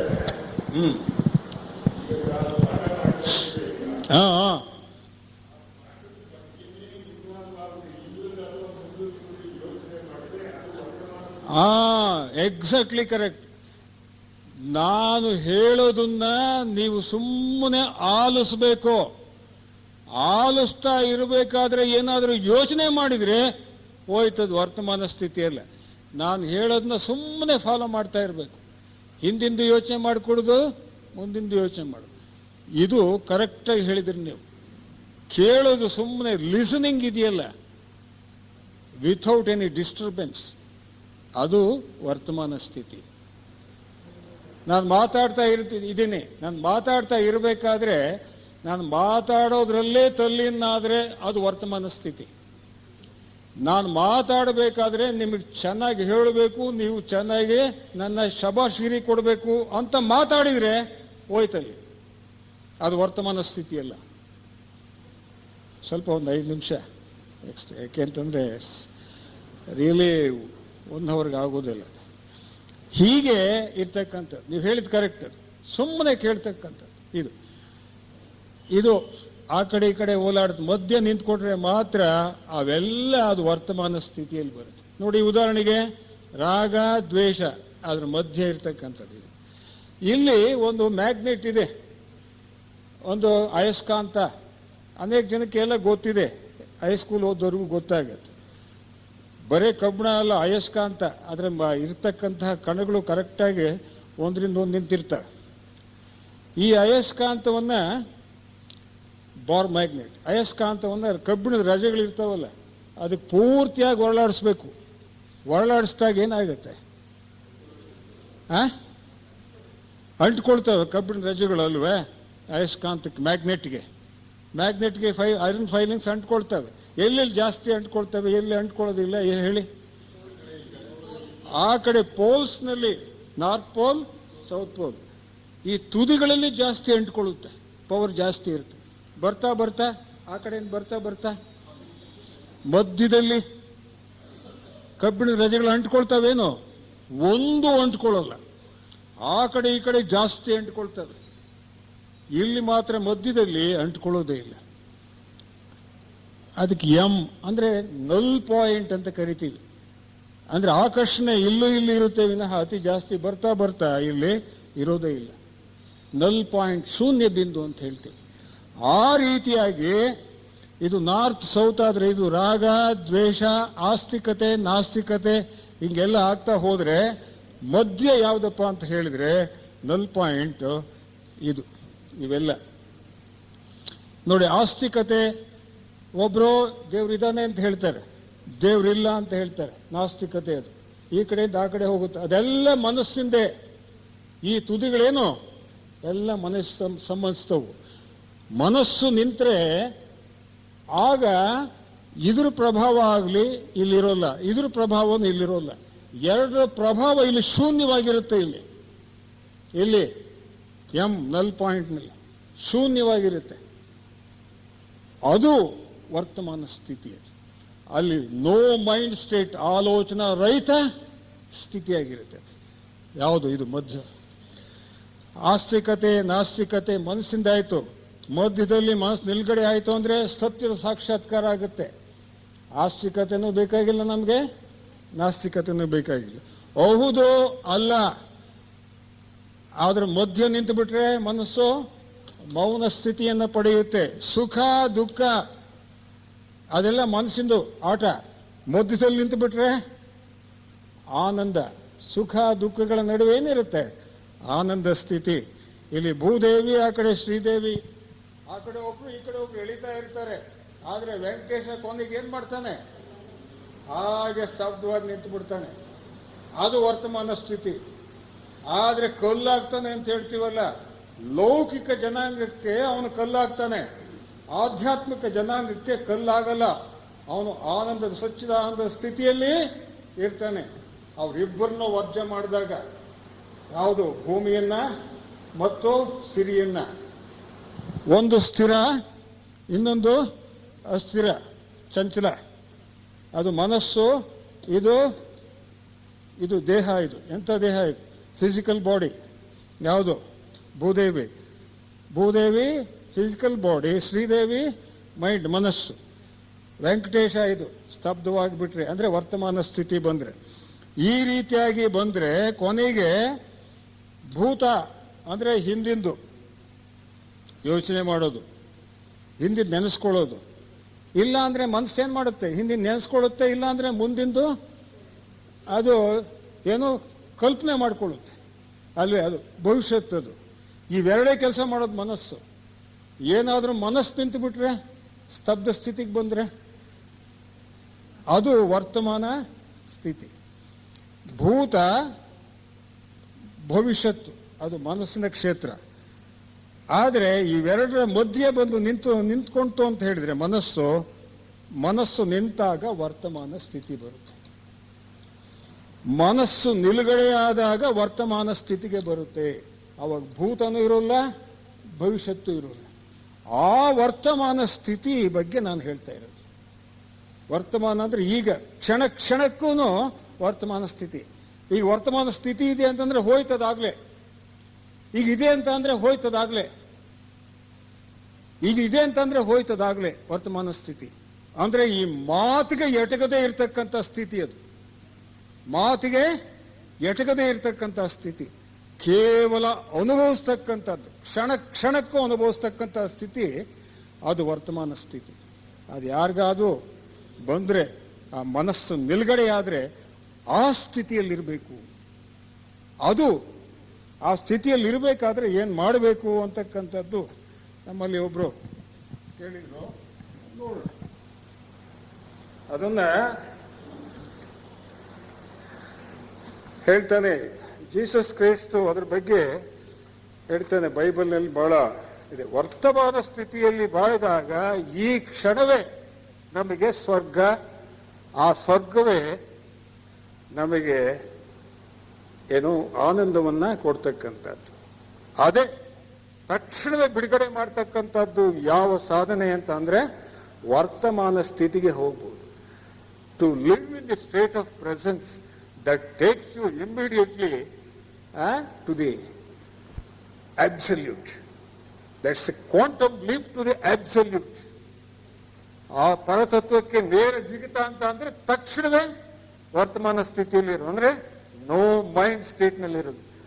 ಮನೋರಹಿತ ಸ್ಥಿತಿ, ಆಲೋಚನಾ ರಹಿತ ಸ್ಥಿತಿ, ಪ್ರತಿಕ್ರಿಯಾ ರಹಿತ ಸ್ಥಿತಿ, ಭಾವನಾ ರಹಿತ ಸ್ಥಿತಿಯಲ್ಲಿರ್ತಕ್ಕಂಥದ್ದು. ಆ ಸ್ಥಿತಿಗೆ ಹೋಗ್ಬೇಕು. ಅದೇ ನಮಗೆ ತಕ್ಷಣ ಬಿಡುಗಡೆ ಮಾಡೋದು. ಅದೇ ನಾವು ಮಾಡಬೇಕಾದ ಸಾಧನೆ. ಆ ವರ್ತಮಾನ ಸ್ಥಿತಿಯಲ್ಲಿ ಇದ್ರೆ ಆ ಆನಂದದ ಸ್ಥಿತಿ, ಆಲೋಚನಾ ರಹಿತ ಸ್ಥಿತಿ, ಅಥವಾ ಅದು ಮನೋರಹಿತ ಸ್ಥಿತಿ. ಅದನ್ನ ನಾವು ಅಭ್ಯಾಸ ಮಾಡಬೇಕು. ಅಭ್ಯಾಸ ಮಾಡೋದು ಹೇಗೆ ಅಂತಂದ್ರೆ, ಅಭ್ಯಾಸ ಅಂದ್ರೆ ಅವ್ರು ಪದ ಹಾಕ್ತೀನಿ, ಆವಾಗ heaven will be here and no alone ಅಂತ ಅದಕ್ಕೆ ಹೇಳ್ತಾರೆ. ಯಾರು? ಜೀಸಸ್. ಇನ್ನೊಂದು ಹೇಳ್ತಾನೆ Jesus, sermon on the mount ನಲ್ಲಿ ಜೀಸಸ್ ಹೇಳ್ತಾರೆ, he makes a prediction that to this day a few people have understood. ಕೇವಲ ಕೆಲವರೇ ಮಾತ್ರ ಇದನ್ನು ಅರ್ಥ ಮಾಡಿಕೊಂಡ್ರು. ಇದುವರೆಗೂ ಇನ್ಯಾರು ಅರ್ಥ ಮಾಡಿಕೊಂಡಿಲ್ಲ, ಅತಿ ಕಡಿಮೆ ಜನ ಅಂತ ಹೇಳ್ತಾನೆ. ಏನದು? Blessed are the meek, for they shall inherit the earth. Blessed are the meek. They are not the weak, but meek. Blessed are the meek, for they shall inherit the earth. ಅಂದ್ರೇನು? ಮೀಕ್ ಅಂತ ಹೇಳಿದ್ರೆ ನಮ್ರರು, ವಿನಯಶೀಲರು, ನಿರಹಂಕಾರಿಗಳು. ಯಾರು ನಮ್ರರೋ, ವಿನಯಶೀಲರೋ, ನಿರಹಂಕಾರಿಗಳು, ಅವರ ಮಾತ್ರ ಆ ವರ್ತಮಾನ ಸ್ಥಿತಿಗೆ ಹೋಗಲು ಸಾಧ್ಯ. ಆ ವಿನಯಶೀಲರು, ನಮ್ರರು, ಅವರು ಮುಂದೆ ಈ ಭೂಮಿಗೆ ಉತ್ತರಾಧಿಕಾರಿಗಳು ಅಂತ ಹೇಳ್ತಾನೆ. ದೇ ಇನ್ಹೆರಿಟ್ ದಿ ಅರ್ತ್ ಅಂತ ಹೇಳ್ತಾನೆ. ಯಾರು? ನಾವಲ್ಲ, ನೀವಲ್ಲ, ಆ ಮಹಾಮಹಿಮಾಗಿರ್ತಕ್ಕಂಥ ಜೀಸಸ್ ಕ್ರೈಸ್ಟ್ ಇದನ್ನ ಕೆಲವೇ ಜನ ಅರ್ಥ ಮಾಡ್ಕೊಂಡ್ರು, ಬಹಳ ಜನ ಅರ್ಥ ಮಾಡ್ಕೊಂಡಿಲ್ಲ ಅಂತ ಹೇಳ್ತಾರೆ. This is the secret which you have to follow here afterwards. ಇನ್ನೇನು ಬೇಕಾಗಿಲ್ಲ, ಅವೆಲ್ಲ ಕೆಲ್ಸಕ್ಕೆ ಬರೋದು, ಅವೆಲ್ಲ ಏನು ಬೇಕೇ ಇಲ್ಲ. ಯಾರು ಮುಂದೆ ಆಳ್ತಕ್ಕಂಥವ್ರು, ಅದಕ್ಕೆ ದಿ ನ್ಯೂ ಅರ್ತ್ ಅನ್ನೋರಲ್ಲಿ ಎಕಾರ್ಟ್ ಟೋಲೆ ಅನ್ನೋರು ಹೇಳಿದ್ದಾರೆ. ಅದರಲ್ಲಿ ಹೇಳ್ತಾನೆ ನ್ಯೂ, ಹೊಸ ಭುವನ, ನವಭುವನ, ಹೊಸ ಭೂಮಿಯಲ್ಲಿ ಮುಂದೆ, ಇವಾಗ ನಾವು 6ನೇ ಮಹಾವಂಶ ಅಂತ ಹೇಳ್ತೀವಲ್ಲ, ನೆಕ್ಸ್ಟ್ ಇನ್ನು ಕೆಲವೇ 100 ವರ್ಷಗಳಲ್ಲಿ ಬರುತ್ತೆ. ಅದನ್ನ ನಾವು ಒಂದು ಹೊಸ ಮಾನವ ಯಾವ ಇರ್ತಾನೆ, ಯಾವ ಸ್ಥಿತಿಯಲ್ಲಿ ಇರ್ತಾನೆ ಅನ್ನೋದಕ್ಕೆ ನಾನು ಆ ಕೋಲಾರದಲ್ಲಿ ಒಂದು ಸೆಂಟನರಿ ಸೆಲೆಬ್ರೇಷನ್ ಆಯ್ತಲ್ಲ, ಒಂದು ಮ್ಯಾಗಝೈನ್ ಸ್ಮರಣ ಸಂಚಿಕೆ, ಅದರಲ್ಲಿ ಒಂದು ಆರ್ಟಿಕಲ್ ಕೊಟ್ಟಿದ್ದೀನಿ. ಹೊಸ ಮಾನವ ಅನ್ನೋದು ಅವನು ಯಾವ ಸ್ಥಿತಿಯಲ್ಲಿ ಇರ್ತಾನೆ ಮುಂದಿನ ಸ್ಥಿತಿಯಲ್ಲಿ, ಅದನ್ನ ಆದ್ರೆ ಇದು ಆ ಯಾವ ಸ್ಥಿತಿಗೆ ಆ ಸ್ಥಿತಿಗೆ ಹೋಗೋದಕ್ಕೆ ಕಾರಣ, ಯಾವ ರೀತಿಯಲ್ಲಿ ಹೋಗ್ಬೇಕು ಅನ್ನೋದಕ್ಕೆ ಅವರು ನಂಬ್ರರು ಯಾರು, ನಿರಹಂಕಾರಿಗಳು ಯಾರು, ಯಾರು ಮನೋರಹಿತ ಸ್ಥಿತಿಯಲ್ಲಿ ಇರ್ತಾರೋ, ನೋ ಮೈಂಡ್ ಸ್ಟೇಟ್ನಲ್ಲಿ ಇರ್ತಾರೋ ಅವರು ನಿರಹಂಕಾರಿಗಳು. ವರ್ತಮಾನ ಸ್ಥಿತಿಯಲ್ಲಿರೋರು, ಅವರು ನಂಬ್ರೋರು ವಿನಯಶೀಲರು, ನಿರಹಂಕಾರಿಗಳು. ಅವರು ಮುಂದೆ ಭೂಮಿಯನ್ನ ಆಳ್ತಕ್ಕಂಥವರು, ಭೂಮಿಗೆ ಉತ್ತರಾಧಿಕಾರಿಗಳು. ಇನ್ನು ದುಷ್ಟರೆಲ್ಲ ನಾಶವಾಗ್ತಾರೆ. ಆ ಸನ್ಸೆಟ್ ಕಲ್ಚರ್ ಇರೋಲ್ಲ, ಆಮೇಲೆ ಕನ್ಸ್ಯೂಮರಿಸಮ್ ಇರೋಲ್ಲ, ಏನು ಇರೋಲ್ಲ. ಅಂಥ ಒಂದು ಕಾಲ ಬರುತ್ತೆ. ಅದಾಗ್ಲೇ ಆಗ್ತಾ ಇದೆ. ಆ ಹೊಸ ತಳಿ ಈಗಾಗ್ಲೇ ಆಗ್ತಾ ಇದೆ. ಆ ಹೊಸ ತಳಿ ಯಾರು? ನೀವೇ ಅಂತ ಹೇಳ್ತಾರೆ ಅವರು. ನಾವು ಇದನ್ನ ಏನು ಜ್ಞಾಪಕ ಇಟ್ಕೊಂಡು ಎಚ್ಚರಿಕೆಯಿಂದ ನಾವು ಈ ಎಚ್ಚೆತ್ತ ಸ್ಥಿತಿ ಅಂದ್ರೆ ಏನು, ಈ ವರ್ತಮಾನ ಸ್ಥಿತಿಯಲ್ಲಿ ಬಾಳೋದೇನೆ ನಾವು ಅಭ್ಯಾಸ ಮಾಡ್ತಾ ಹೋದ್ರೆ ಈ ಜನ್ಮದಲ್ಲಿ ಮುಂದಿನ ಜನ್ಮಗಳಲ್ಲಿ ಅವರೇ ಹೊಸ ತಳಿನೇ ಆ ಉತ್ತರಾಧಿಕಾರಿಗಳೇ ನೀವು ಅಂತ ಹೇಳ್ತಾರೆ. ನಾವಾಗ್ಬೇಕೇ ವಿನಃ ಬೇರೆ ಆಗೋಕ್ ಸಾಧ್ಯವಾಗುವುದಿಲ್ಲ. ಯಾಕೆಂದ್ರೆ ನಾವು ವಿ ಆರ್ ಅಟ್ ಇಟ್, ಅದರಲ್ಲಿ ಇದೀವಿ ನಾವು. ಈ ಒಂದು ಅವೇರ್ನೆಸ್, ಚಾಯ್ಸ್ಲೆಸ್ ಅವೇರ್ನೆಸ್ ಅಥವಾ ವರ್ತಮಾನ ಸ್ಥಿತಿಗೆ ಬರೋದಕ್ಕೆ ನೋಡಿ, ಮೊದಲೇನ್ ಮಾಡಬೇಕು? ಸತ್ಸಂಗ ಏನ್ ಮಾಡಬೇಕು ಅಂತ ಅವರು ಕೇಳಿದ್ರಲ್ಲ, ಮೊದಲೇನ್ ಮಾಡಬೇಕು? ಸತ್ಸಂಗ. ಅದು ನಡೀತಾ ಇದೆ ವರ್ತಮಾನ ಸ್ಥಿತಿಗೆ ಬರೋದು. ಅದಾದ್ಮೇಲೆ ಏನು? ಆನಾಪಾನ ಸತಿ ಅಂತಂದ್ರೆ ಉಸಿರಾಟದ ಕಡೆ ಗಮನ, ದಿವಸಕ್ಕೆ 2 ಹೊತ್ತು ಮಾಡಲೇಬೇಕು. ಆ 3ನೇದೇನು? ನಿಷ್ಕಾಮ ಕರ್ಮ, ಸೆಲ್ಫ್ಲೆಸ್ ಸರ್ವೀಸ್. ಆ ಸೇವೆ ಮಾಡಬೇಕಿಂತ ಇತರರಿಗೆ, ಏನು ನಿಸ್ವಾರ್ಥ ಸೇವೆ ಮಾಡಬೇಕು. ತಕ್ಷಣವೇ ಬರೋದಲ್ಲ, ಅವೆಲ್ಲ ಮಾಡ್ತಾ ಹೋಗ್ಬೇಕು. ಆ ಸೆಲ್ಫ್ಲೆಸ್ ಸರ್ವಿಸ್, ನಿಷ್ಕಾಮ ಕರ್ಮ. ನಂತರ ಏನು ಅಭ್ಯಾಸ ಮಾಡ್ಬೇಕು ನಾವು? ವರ್ತಮಾನ ಸ್ಥಿತಿಯಲ್ಲಿ ಇರೋದು ಅಭ್ಯಾಸ ಮಾಡಬೇಕು. ಆ ವರ್ತಮಾನ ಸ್ಥಿತಿಯಲ್ಲಿ ಯಾವ ರೀತಿ ಇರಕ್ ಸಾಧ್ಯ ಅನ್ನೋದಕ್ಕೆ ಅವೆಲ್ಲ ಬೇಕು, ಕೆಲವೆಲ್ಲ ಸಾಧನೆಗಳು ಬೇಕು. ಅದರ ಜೊತೆಗೆ ಏನು? ಆ ಅವೇರ್ನೆಸ್, ಸದಾ ಎಚ್ಚರಿಕೆಯಲ್ಲಿ, ಆ ಎಚ್ಚೆತ್ತ ಸ್ಥಿತಿಯಲ್ಲಿ ಅಂದ್ರೆ ಆ ವರ್ತಮಾನ ಸ್ಥಿತಿಯಲ್ಲಿ ಇರೋದಕ್ಕೆ ಏನ್ ಮಾಡ್ಬೇಕಪ್ಪ ಅಂತಂದ್ರೆ, ಪ್ರಾರಂಭದಲ್ಲಿ ಏನ್ ಸಾಧನೆ ಮಾಡಬೇಕು ಅಂತ ಹೇಳಿದ್ರೆ, ನೋಡಿ, ಎಲ್ಲ ಪಾರ್ಕಿಗೆ ಹೋಗ್ತೀವಿ ಅಥವಾ ಊರವರೆಗೆ ಅನೇಕ ಜನ ಹಳ್ಳಿಯವರು ಇರ್ತೀವಿ, ಇದೆಲ್ಲ ನೋಡ್ತೀವಿ. ಮೋಡಗಳಿರ್ತವೆ. ಆ ಮೋಡಗಳನ್ನ ಸುಮ್ಮನೆ ಹಾಗೇ ನೋಡ್ತಕ್ಕಂಥದ್ದು. You must watch the clouds. ಆ ಮೋಡಗಳನ್ನ ನಾವು ನೋಡ್ತಾ ಇದ್ರೆ, ವಾಚ್ ಮಾಡ್ತಾ ಇದ್ರೆ ನಮ್ಗೇನಾದ್ರೂ ವಿಕಾರ ಉಂಟಾಗತ್ತಾ? ಇಲ್ಲ. ಅದನ್ನ ದಿವಸದಲ್ಲಿ ಒಂದ್ ಸ್ವಲ್ಪ ಹೊತ್ತು, 1/4 ಗಂಟೆ 15 ನಿಮಿಷ ಮಾಡೋದು. ಅದಾದ್ಮೇಲೆ ಮೋಡಗಳನ್ನ ವಾಚ್ ಮಾಡೋದು. ಅದಿಲ್ಲ ಅಂತ ಹೇಳಿದ್ರೆ ಹಕ್ಕಿಗಳಿರ್ತಾವಲ್ಲ, ಹಕ್ಕಿಗಳು, ಪ್ರಾಣಿಗಳು, ಅವಾಗ ಸುಮ್ಮನೆ ವಾಚ್ ಮಾಡೋದು ಅಂದ್ರೆ ನೋಡ್ತಾ ಇರೋದು. ಆ ನೋಡಬೇಕಾದ್ರೆ ನಮಗೆ ಮನೋವಿಕಾರ ಇರೋದಿಲ್ಲ. ಅದೇ ರೀತಿಯಲ್ಲಿ ಒಂದು ಹೂವ ಹೂವನ್ನು ನೋಡಿದ್ರೆ ಆನಂದವಾಗುತ್ತೆ. ಅದೇ ಸ್ಥಿತಿಯಲ್ಲಿ ಒಂದು 10 ನಿಮಿಷ 15 ನಿಮಿಷ ಪಾರ್ಕಿಗೆ ಹೋದಾಗ ಅಥವಾ ಮನೆಯಲ್ಲಿದ್ದಾಗ ಸುಮ್ಮನೆ ನೋಡಿ, ಆದರೆ ಎಫೆಕ್ಟೇ ಬೇರೆ ಆಗುತ್ತೆ. ನಾವು ಅದನ್ನು ಒಂದನ್ನು ಮಾಡಕ್ ಹೋಗೋದಿಲ್ಲ. ಅಂದ್ರೆ ಮೋಡಗಳನ್ನ ವಾಚ್ ಮಾಡೋದು, ನೋಡೋದು, ಪ್ರತಿಕ್ರಿಯೆ ಇಲ್ಲದಲೆ. ಆಮೇಲೆ ಈ ಹೂವನ್ನ ವಾಚ್ ಮಾಡೋದು, ಅದೇ ರೀತಿಯಲ್ಲಿ ಹಕ್ಕಿಗಳು ಇಂಚರ ಅವನ್ನ ಕೇಳೋದು ಅಥವಾ ನೋಡೋದು ಸುಮ್ಮನೆ ಹೀಗೆ ಮಾಡ್ತಾ ಹೋಗ್ಬೇಕು ಪ್ರಾರಂಭದಲ್ಲಿ. ಹೀಗೆ ಒಂದು 6 ತಿಂಗಳು ವರ್ಷ ಹಿಂಗೆ ಮಾಡ್ತಾ ಹೋಗಿ ಅದ್ರ ಜೊತೆಗೆ ಇನ್ನೊಂದು ಮಾಡಬೇಕು ಅಂತ ಹೇಳಿದ್ರೆ ಇಡೀ ಒಂದು ವಿಚಾರ. ನಂತರ ಜನಗಳನ್ನ ನೋಡೋದನ್ನ ಅಭ್ಯಾಸ ಮಾಡಬೇಕು. ಪ್ರಾರಂಭದಲ್ಲಿ ನೀವು ಜನಗಳನ್ನ ನೋಡೋದು ಅಭ್ಯಾಸ ಮಾಡಿದ್ರೆ ನೋಡಿದ ತಕ್ಷಣ ಹೆಂಡತಿನ ಗಂಡ ನೋಡಿದ ತಕ್ಷಣ ರಿಯಾಕ್ಷನ್ ಬಂದ್ಬಿಡುತ್ತೆ. ಗಂಡನ್ನ ಹೆಂಡತಿ ನೋಡಿದ ತಕ್ಷಣ ರಿಯಾಕ್ಷನ್ ಬರುತ್ತೆ. ಮಗನ್ ನೋಡಿದ್ರೆ ರಿಯಾಕ್ಷನ್ ಅಂದ್ರೆ ಪ್ರತಿಕ್ರಿಯೆ ಉಂಟಾಗುತ್ತೆ. ಯಾವುದೋ ಒಂದು ಒಳ್ಳೇದೋ ಕೆಟ್ಟದ್ದು, ಒಳ್ಳೇದು ಆಗ್ಬಾರ್ದು ಕೆಟ್ಟದ್ದು ಆಗ್ಬಾರ್ದು. ಆ ಸಮಸ್ಥಿತಿಯಲ್ಲಿ ಕಾದ್ಕೋಬೇಕು. ನಂತರ ನೋಡ್ಬೇಕು ಅವೆಲ್ಲ ಪಕ್ಷಿಗಳು ಮತ್ತು ಮೋಡ ಇತ್ಯಾದಿ ನೋಡಿದ ಮೇಲೆ ಆ ಜನರನ್ನ, ಅದು ರಿಲೇಶನ್ಶಿಪ್ ನಲ್ಲಿ ಇದ್ದಾಗ ಮಾತಾಡ್ಬೇಕಾದ್ರೆ, ಹೆಂಡತಿ ಜೊತೆ ಮಾತಾಡ್ಬೇಕಾದ್ರೆ ಆ ಹೆಂಡತಿ ಮಾತಾಡೋದನ್ನೇ ಕೇಳ್ತಾ ಇರ್ಬೇಕು. ಸುಮ್ಮನೆ ಆ ಸಾಕ್ಷಿಭೂತವಾಗಿ ನೋಡ್ತಾ ಇರ್ಬೇಕು.